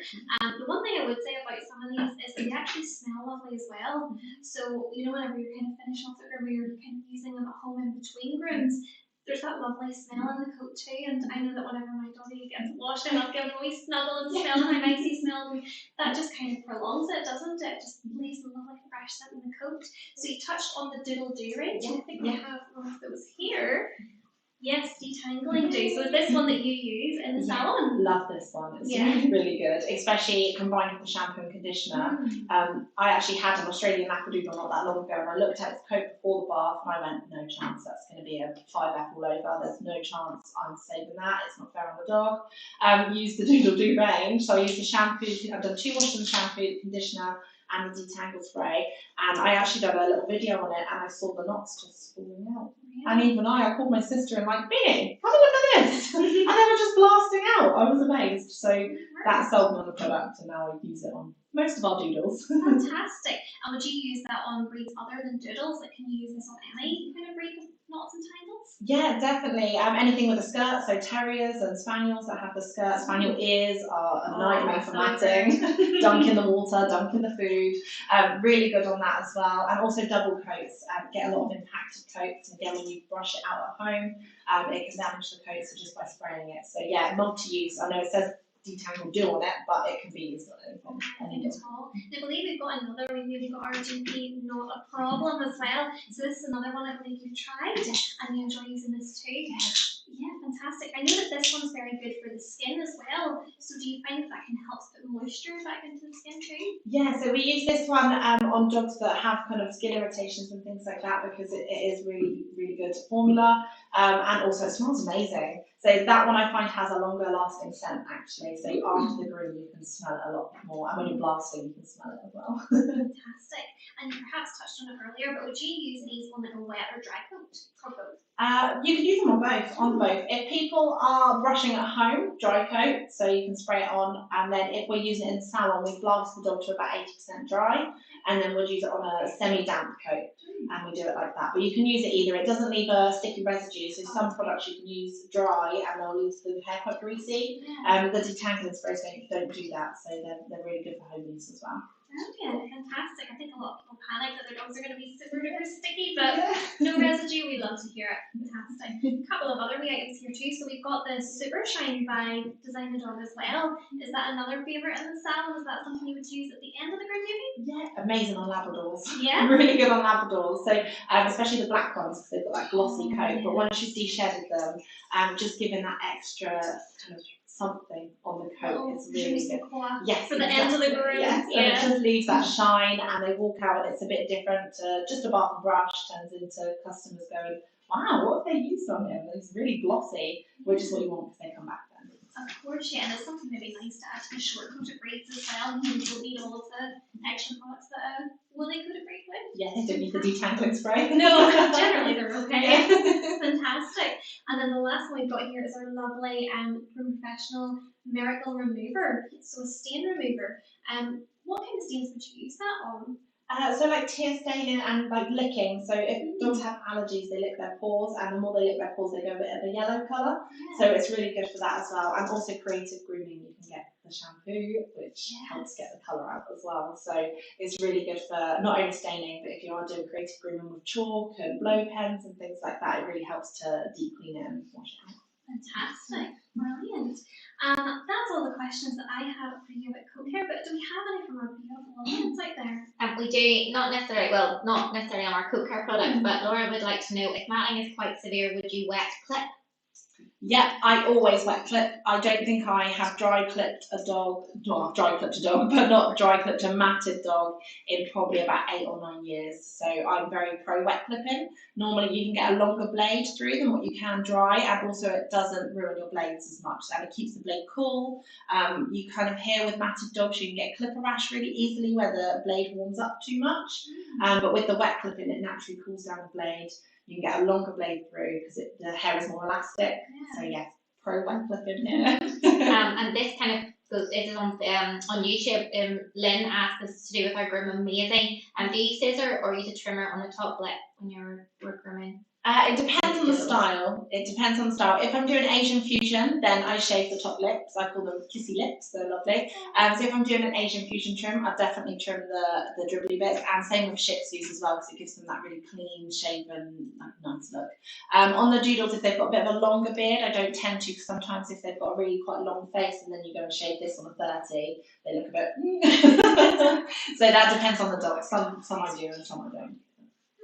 And then Jonathan has asked again about your groom on Maisie. What sort of combs did you use, and are they specific for this type of coat? Yeah, so I use the GP combs, they're amazing. I also really like the anti-static comb, which I've got here. This is fantastic because it doesn't leave them static, so these are probably my best two combs here. And I prefer the smaller combs, that's just personal preference. Some people prefer the larger ones. It's just what sits in your hand, really. I used to like the bigger ones, but now I like the small ones, don't know why. So guys, we're going to head on to another segment, but before we do, I do want to remind you that we still have 10% off for our Pawsh Day event. We also have these fantastic offers that we've been talking about all evening. So we have a couple of clippers left, these lovely Esculap Duratis. We also have a few pairs of scissors left too. And the buzz upstairs, by the way, is amazing. Like, we love hearing from you guys. We love hearing that you're watching, that you've been watching along as we've been chatting about tequila here tonight.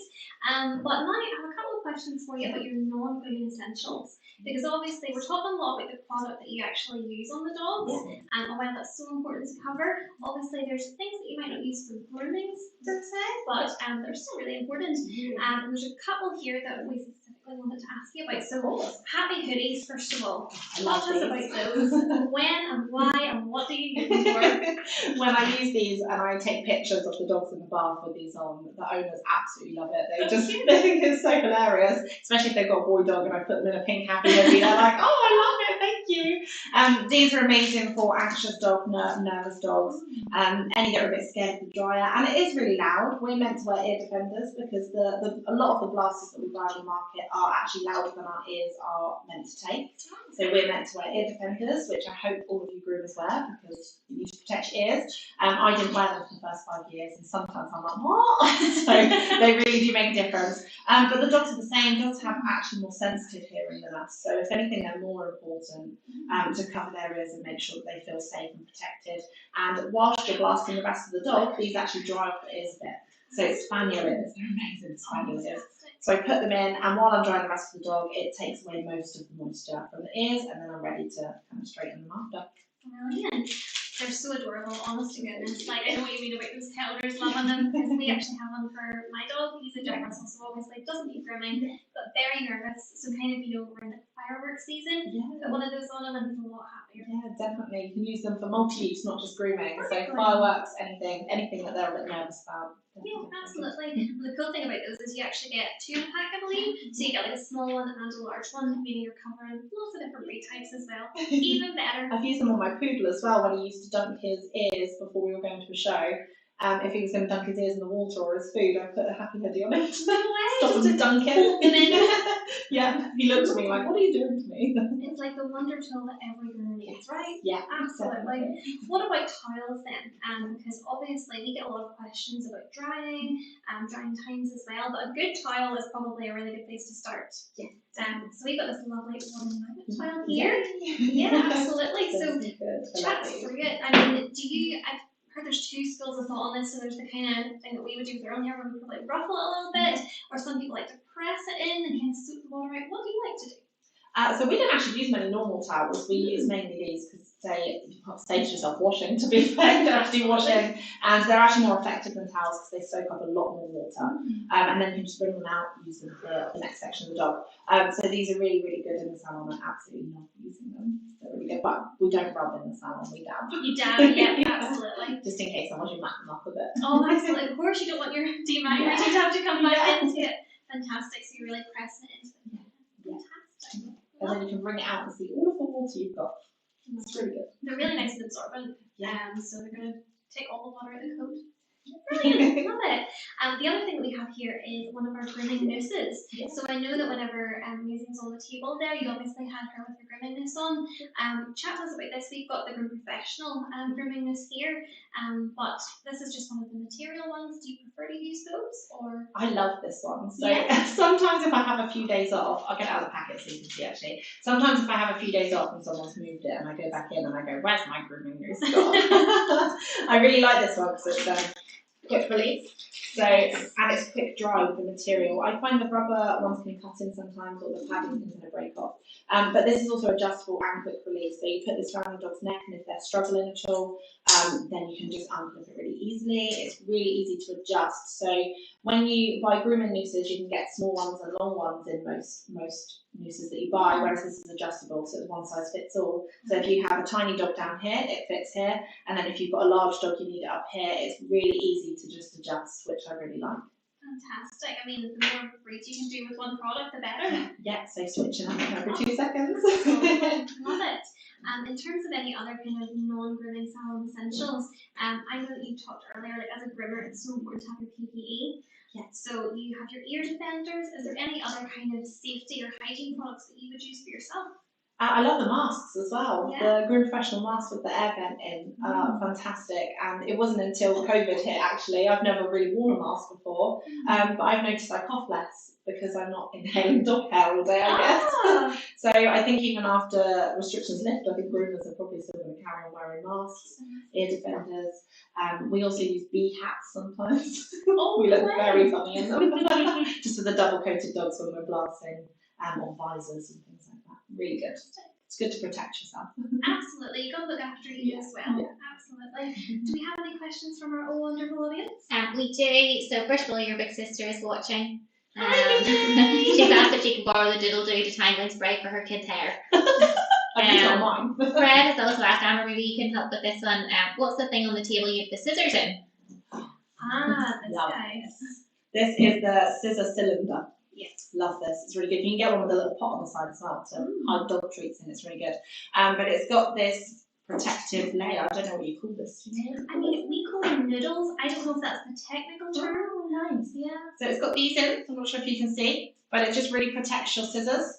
So that they don't get dropped and broken. So when you need them to hand, I do have a tool caddy that I put them away in at night, but when you're on the table, if you kind of leave them open like this and a dog stands on them, they're going to cut themselves, they get flung off the table, and it just really helps organise them. So you just slot them in really easily like this, and they stay there. It's lovely. And pink again. You know, we gotta love it. I think we do the blue and purple as well. And there's lots of options. That's all our questions for the minute. Fantastic. Okay, so I'm going to switch over and hand over to the lovely Jenny. Hi. So, now we are going to move on to something that I don't think maybe gets talked about enough in grooming, because obviously it's such a passionate job and these are all about the dogs, but it's actually about running your business. So we're going to do some business tips with Kayla. So obviously you own your own salon, to with Pawsh. If you haven't seen the salon tours, Kayla salons, make sure you head over to YouTube and watch those because they're absolutely fantastic.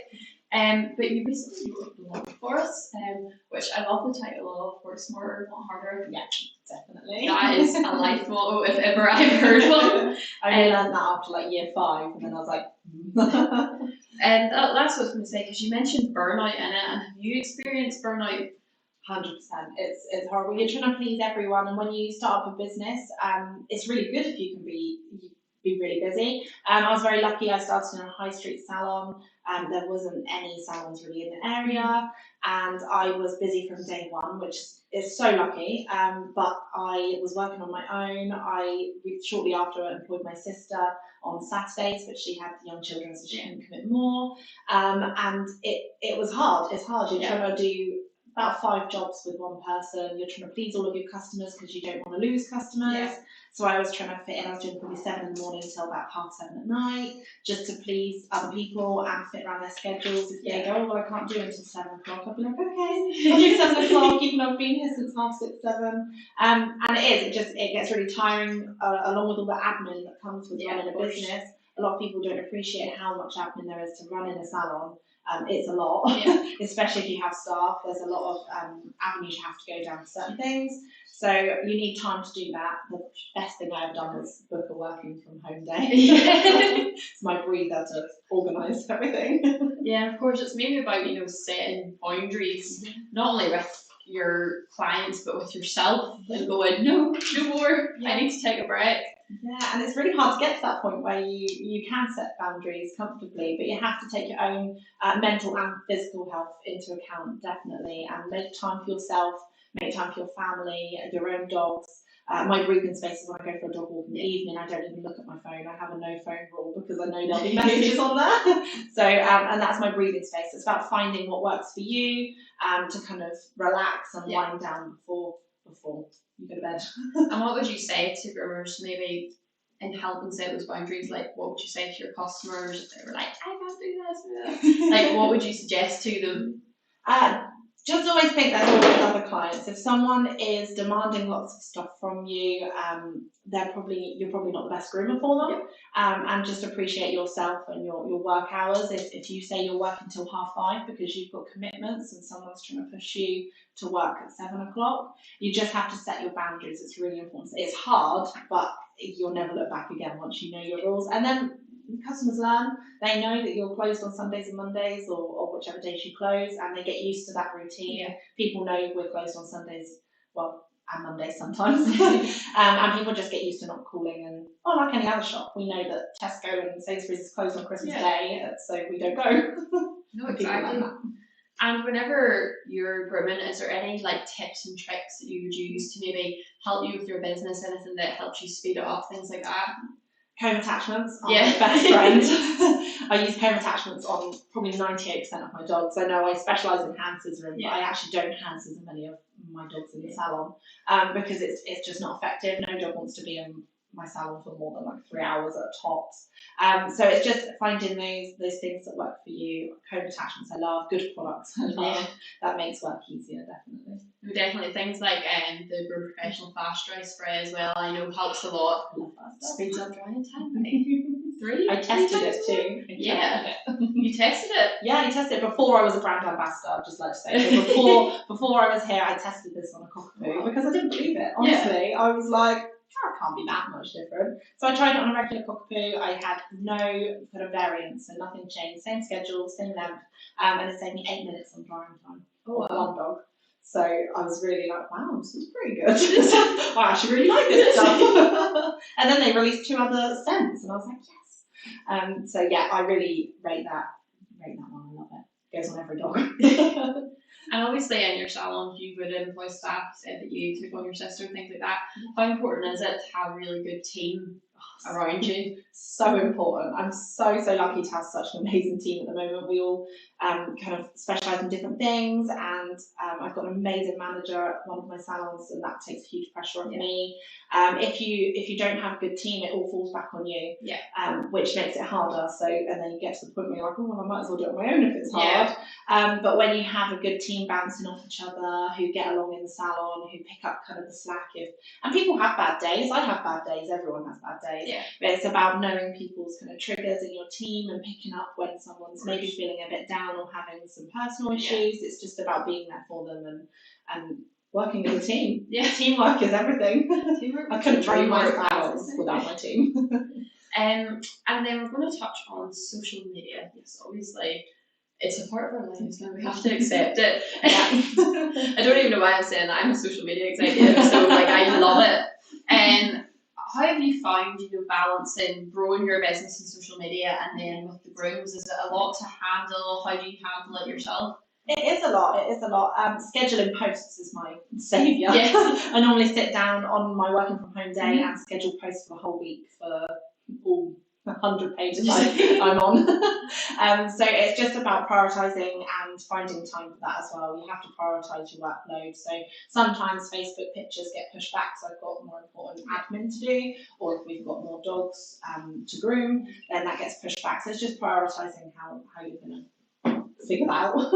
And I know you do lots in your like spa packages, the photo shoots. They definitely help with your social media presence as well, don't they? Oh, huge. People come to us just for our photos now. We change our backdrop every kind of 8 to 12 weeks, depends on the season. So we have Halloween, we have Valentine's Day, we have summer, winter, Christmas is a big one as well. It's everyone uses our pictures for Christmas cards. I think I've got one of our customers, I've got a Christmas card for the last 7 years of our pictures on the card, which is really lovely. And it's a huge boost in revenue as well. So not only is it lovely for the dogs, their customers are happy because they've got an extra nice smelling dog and this lovely picture. Also, it helps as a business owner to kind of help with that extra revenue as well. And as I said, the photos are part of the spa packages. Spa packages are a big revenue builder for you, aren't they? Yeah, huge. Yeah, massive. We do one where we do teeth cleaner and we do a blueberry facial. They get a little paw balm, this one here, the paw balm, and they also get the photo as well for £10. So, and it's really nice for the dogs. It relaxes them, the facial in the bath, but it also really helps the business side of things with especially if you're VAT registered and stuff like that. It really does help with that. And it's also good for, because you're not doing full groom, it's also helping you because you're not going to get fatigued, you're not going to get like worn out from your grooming as well. Yeah, exactly. If I'm doing 8 dogs a day and each one of those has a spa package, that's kind of 1 to 2 dogs less that I have to groom a day. And it is a really physically tiring job, so you have to make sure, although we love our jobs, every groomer loves their job, you also have to factor in that you're not going to be able to do it until you're kind of 50, 60 if you're burning yourself out. So the spa packages just help add that so you can nice little work smarter, little breather for your back. Yeah. I know, like even when I bath my dog, I'm always like, oh, after. So I do not know how you do it personally. Lots of exercise at home and lots of baths and massages. And I know earlier on your live stream with Colin, you mentioned about investing in really good equipment. How important is that for running a good business? Good equipment is so important. I started out in a tiny room in my salon with a static table and not much equipment, like most of us do. And I only recently actually invested in the Everest tool table because I'm 5'11", so I'm not exactly tiny. And all this time I was kind of bending over, and I didn't realise what impact that had on my back for all of those years that I didn't have this table. And I got this and I was grooming up here like, oh, this is lovely. This is so nice. And the same with clippers. You get a better groom on the dog, better finish, better products means a better groomed dog as well. So yeah, of course, better products mean longer life as well on them too, so you're not going to have to replace them as often as well. Yeah. So we're going to touch back to social media because obviously it adds a sense of pressure, especially since you're on Pitch Perfect and stuff. You've probably got a bigger following from that. Do you find it's a lot more pressure putting your grooms up? Or are you very particular about what you put up now? Oh, I'm so much more particular than I was before, because before I only had my customers to impress. And they didn't critique me as much. As long as their dog looked cute and fluffy, they were happy. Whereas now I get criticised from groomers, from public, and everyone, myself the most probably. So definitely more pressure now after Pooch Perfect than ever before. If I do a not so good groom, I'm like, oh gosh, I can't post that. And is there any advice you would give to anyone starting up their own salon? Anything you wish you knew from the get-go? Charge your worth, definitely charge your worth. I started off cheaper than I should have, and I didn't work out. I had no idea what my overheads. Well, I knew what my overheads were because I was paying them, but I didn't work out my cost per dog. So I was charging less than what I was needing to. So I didn't even factor in my hourly wage to my cost. I just factored in kind of rent, utilities, and things like that. And actually, I got into the second year and I was like, hang on, I haven't even factored in my hourly wage for this, and I was working for like £5 an hour. So really charge your worth and make sure you are charging what you. And as you said before, you would be slightly higher per salary, but you're booked out, so it's nothing to shy away from charging your worth at all. No, definitely not. And you can definitely charge, but it's a skill at the end of the day. Not everyone can scissor a dog or flip a dog. Definitely not. I would not like to attempt it myself. I found after lockdown people had a lot more appreciation for us. Actually, they came back like, how do you do that? So that was really nice, and I think that will help a lot of people with their pricing now, because people have tried it at home and realised how much goes into it, even just the bathing and drying. When people say, oh, it's just a bath and dry, it's not just a bath and dry. It's different to what you can do at home because we have better products. So you need to kind of Fine. But I think that is all of our questions. If we could open it up to our our watchers' questions, is that the right word? So I'll let Amy take it away with those. So we have a couple of questions in. Emily would like to know, did you find it hard to build up a client base when you first started? I didn't, because we had a high street salon, but I had friends who maybe grown from home where they didn't have passing trade. So I knew they kind of struggled, and they came to me and asked for help with advertising and social media and things like that. But word of mouth is your best friend. Get on all of the local groups, all of the local Facebook groups, dog groups, anything you can get on, and post yourself on there. Post pictures, because I don't know about you, but if I see something, I'm like, oh, I like that, Yeah. and then I'll go there. So I do that with Christmas presents for my kids. I'm like, oh, I like that, and then go. So if people see your grooms and see how you can present that breed, then they'll probably come to you. No, 100% with social media, because even Colin was saying earlier about posting yourself up and making yourself known and present, because it's more than just about your business. Like, a lot of times social media works because you build up a loyalty, and people see you and really appreciate you, and they can see the genuine groomer that you are. 100%. Always post pictures of yourself, because people want to know who they're leaving their dog with. Like Colin said, you don't want to leave your dog with a faceless person. So post pictures of yourself. People get attached to a story as well. We're a family-run business. My mum works with us sometimes, and my sister owns one of the salons. And people like that. They come to us because we are a family business, because they know they're supporting local. Support local is a huge thing in our area, and they know they're doing that. So people come to us because of that. Okay, and any more questions that we have? Lizzie had asked about marketing and promoting your business. What are your favourite and best ways that you find for your salon? Social media. Social media is your best friend. Even I had to get a bit up to date. I'm a bit old. I only downloaded some of them last week, actually, and then spent 3 hours on this video, watching videos of dogs. So you just need to keep up to date. I know it's hard. Even I had to learn how to use Instagram. But it helps. It really helps. We've got so many dogs come to us now just through Instagram and kind of other social media platforms. So it really does help boost your business, because that's the world we live in now. It's the 21st century. We're all online. So the new word of mouth. Yeah, definitely. But I think that is all the questions we have.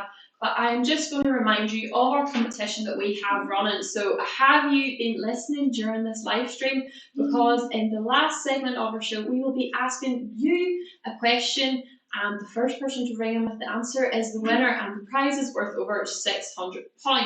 But on top of that, we have another offer. So this is another half price, 50% off offer, and this is the Andis AGC, let me get that right, 2-speed, but this is the black one. So we have a limited offer on those. So make sure you phone in to the number and state Pawsh Day. That is key. But now we are going to have the lovely Diane coming on, where she is going to chat to Kayla a bit about competitions. So I will pass it over to them now. Hello, how's it going? Good. So we're just going to chat through a bit about competitions and the kind of things you've been dealing with. And do you have any sort of go-tos for competitions, that if you were to arrive at a competition and you didn't have it with you, that you would freak out about and feel lost without it? My comb, for a start. All the judges come over with a comb and comb every single inch of your dog, so you need to go over and check with that. Also thick and thicker, I really like, for the poodle top knots to make it lovely. And also probably a good neck collar, I like, because it makes them stand out from the crowd. Oh yeah, sort of some decoration. Yeah. And you see, when you're doing your creative competitions, is there any sort of particular colours that you would use? Is it like airbrush kits, chalks, or talk us through exactly how you would use those colours on the likes of your poodles at competitions? I love creative grooming, it's so much fun. So I use lots of different products, and I normally start with the semi-permanent opals, and I'll build up my design at home. So with creative, you build up most of it at home, and then you finish it in the ring and kind of make it come together. And the judges normally have a game of if they can guess what you're doing before the end of the comp. So that's quite fun. So we use chalks, blow pens, airbrush kits, and then semi-permanent dye as well. But it's really important to use dog products only, so you don't want to be using any kind of human hair dyes. The dog stuff's much better than the human stuff. And your scissors that you use in your salon compared to competitions, is there a big difference in those, or what are your go-to competition scissors? Oh, I love my Kenchi Poodle ones. They're so nice. But they don't come out for salon dogs. Yeah. Sorry, salon dogs, if anyone's watching, I'm sorry. But those scissors are strictly for competitions. I don't get them out in between, but they've got a little poodle charm on, and the blades are just incredible. They've got wide blades, beautiful finish, really nice. Yeah, lovely. And talk us through your first ever competition, if you can remember it, and when was that? Was it a good experience? Was it nerve-wracking, or how did you find it all? I was terrified. My first competition, I think it was Master Groom 2016, if I remember rightly, I think. It was quite a while ago. And I was in a poodle novice class, and I'd only just recently got my poodle. I had him a year. And honestly, I'll post one of my first pictures of the groom on him. It's horrendous. It's so embarrassing. It was a really bad groom. Now, obviously at the time I was really proud of it, so it just shows how much we grow by doing competitions. But I was really nervous. It was really scary. Yeah, that was really scary. But the other groomers made me feel really at ease and helped me, which was really nice. I'm sure they were all in that sort of situation themselves at some point. And you said about your own poodle, is it usually your own dogs that you take to competitions? Yeah. Normally, yeah, or I do use a customer's dog as well, a little schnauzer called Otto. He's in most of my videos. I want to steal him and take him home. So it's normally dogs that they have to have a certain temperament to be able to go to a competition. They need to be very, very calm, very confident. So it's normally something you need an owner who is interested in that side of things, that's willing to let you take their baby away for a weekend, and also come to the salon regularly.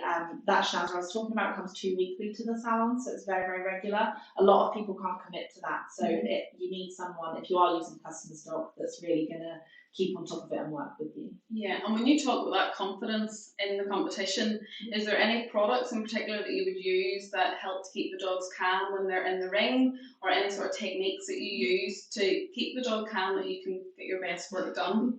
I find if you're calm, the dog's calm. So if you can keep yourself as calm as possible, lavender sprays, there's kind of calming sprays are really good, mainly for me, not the dogs, to be honest. Normally the dogs are fine.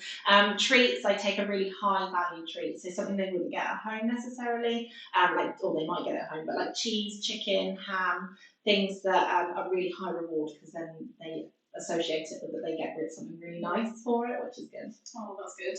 And do you have a favourite competition that you go to, or a favourite class that you're involved in? What is the competition that comes around that you just get really excited about? Probably the grooming show, because it's the one that has the biggest creative class. So some of the creative classes, it's still an up and coming thing with creative. It's not everyone's cup of tea. I completely appreciate that. Some people don't like it. And some competitions don't hold it if it's in certain venues. They're not allowed. So the grooming show is really good. I absolutely love it because they have the biggest creative class going. So I love that. It's really good. And you don't need to mention any names, but do you have any sort of rivals at the shows? Anyone that if you see their name being in the same class as you, that you get a little bit worried about? If I see Verity Hardcastle with a class, I think I had one champ class with her and I was like, okay. She's incredible. She's amazing at what she does. She's been doing it for years. I could still watch her scissor a poodle and just be in awe of how she does it. She's incredible. So watching her in a competition is really nice. Someone to look up to, definitely. Yeah, definitely. If she's in my class, I give up. And we know you run a family business with your mum and your sister. Have they ever been involved in it?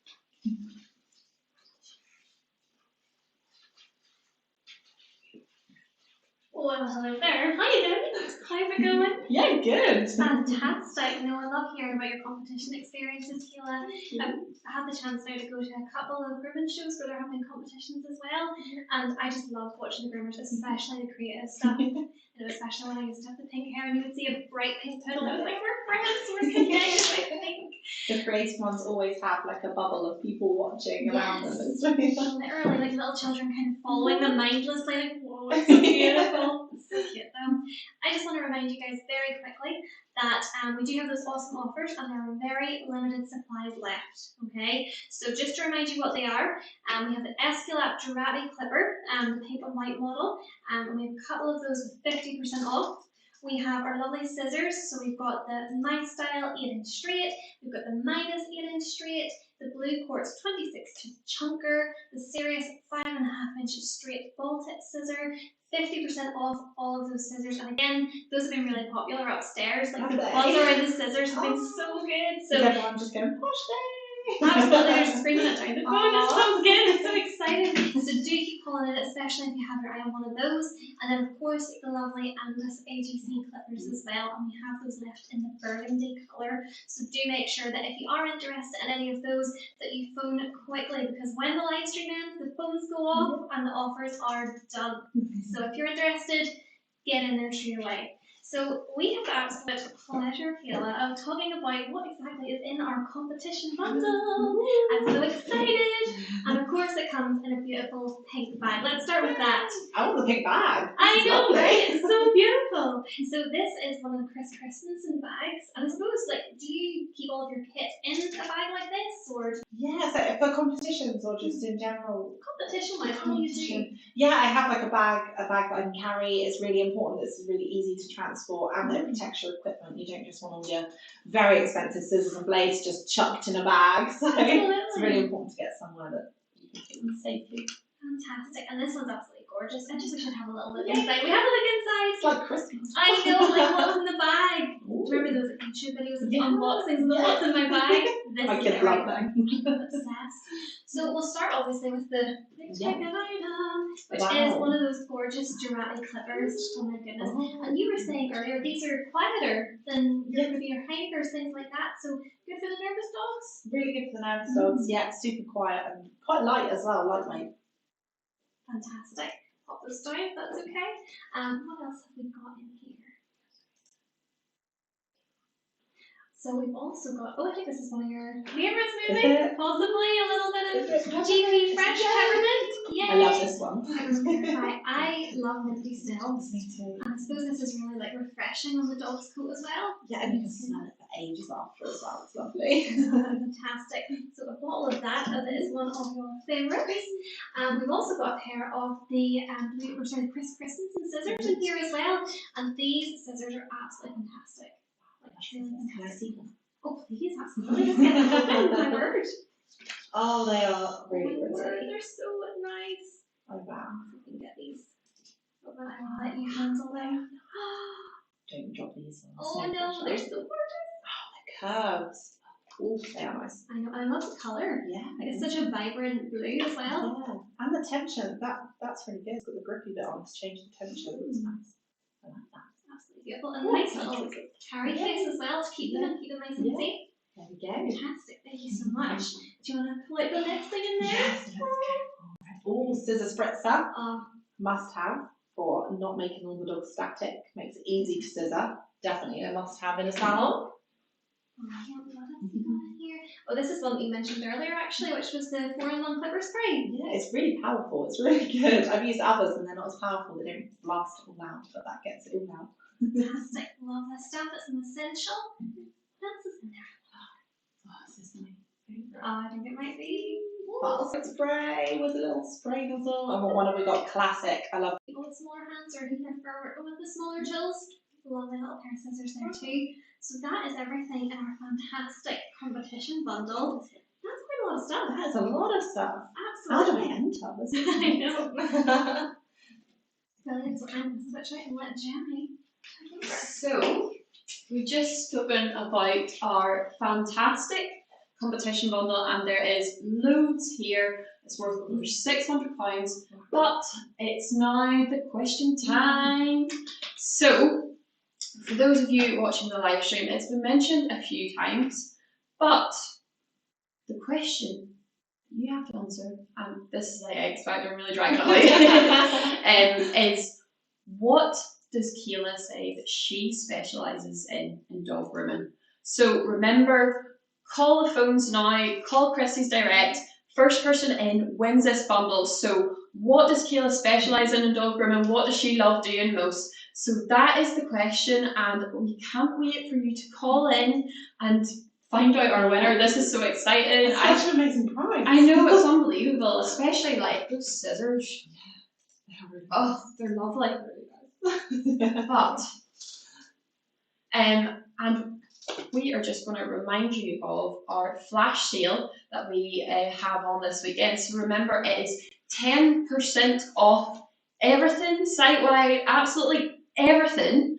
And on top of that, you get your extra discount on your Pawsh loyalty program. So if you're a top dog, you get your extra 10% and things like that. So remember to call in for that. Remember, online is our flash sale. And are we signing off now, or are we going to wait on the winner to call in through? Okay, so we are going to sign off for now, and we will be announcing the winner later. But thank you so much for joining us in the live stream, and thank you so much, Kayla. You've been absolutely amazing. Thank you to all of our other presenters that took part, and finally, thank you to the lovely Maisie, who was an absolute angel. She was so cute. But yeah, we will see you again later, and remember to listen out for the competition winner. Bye.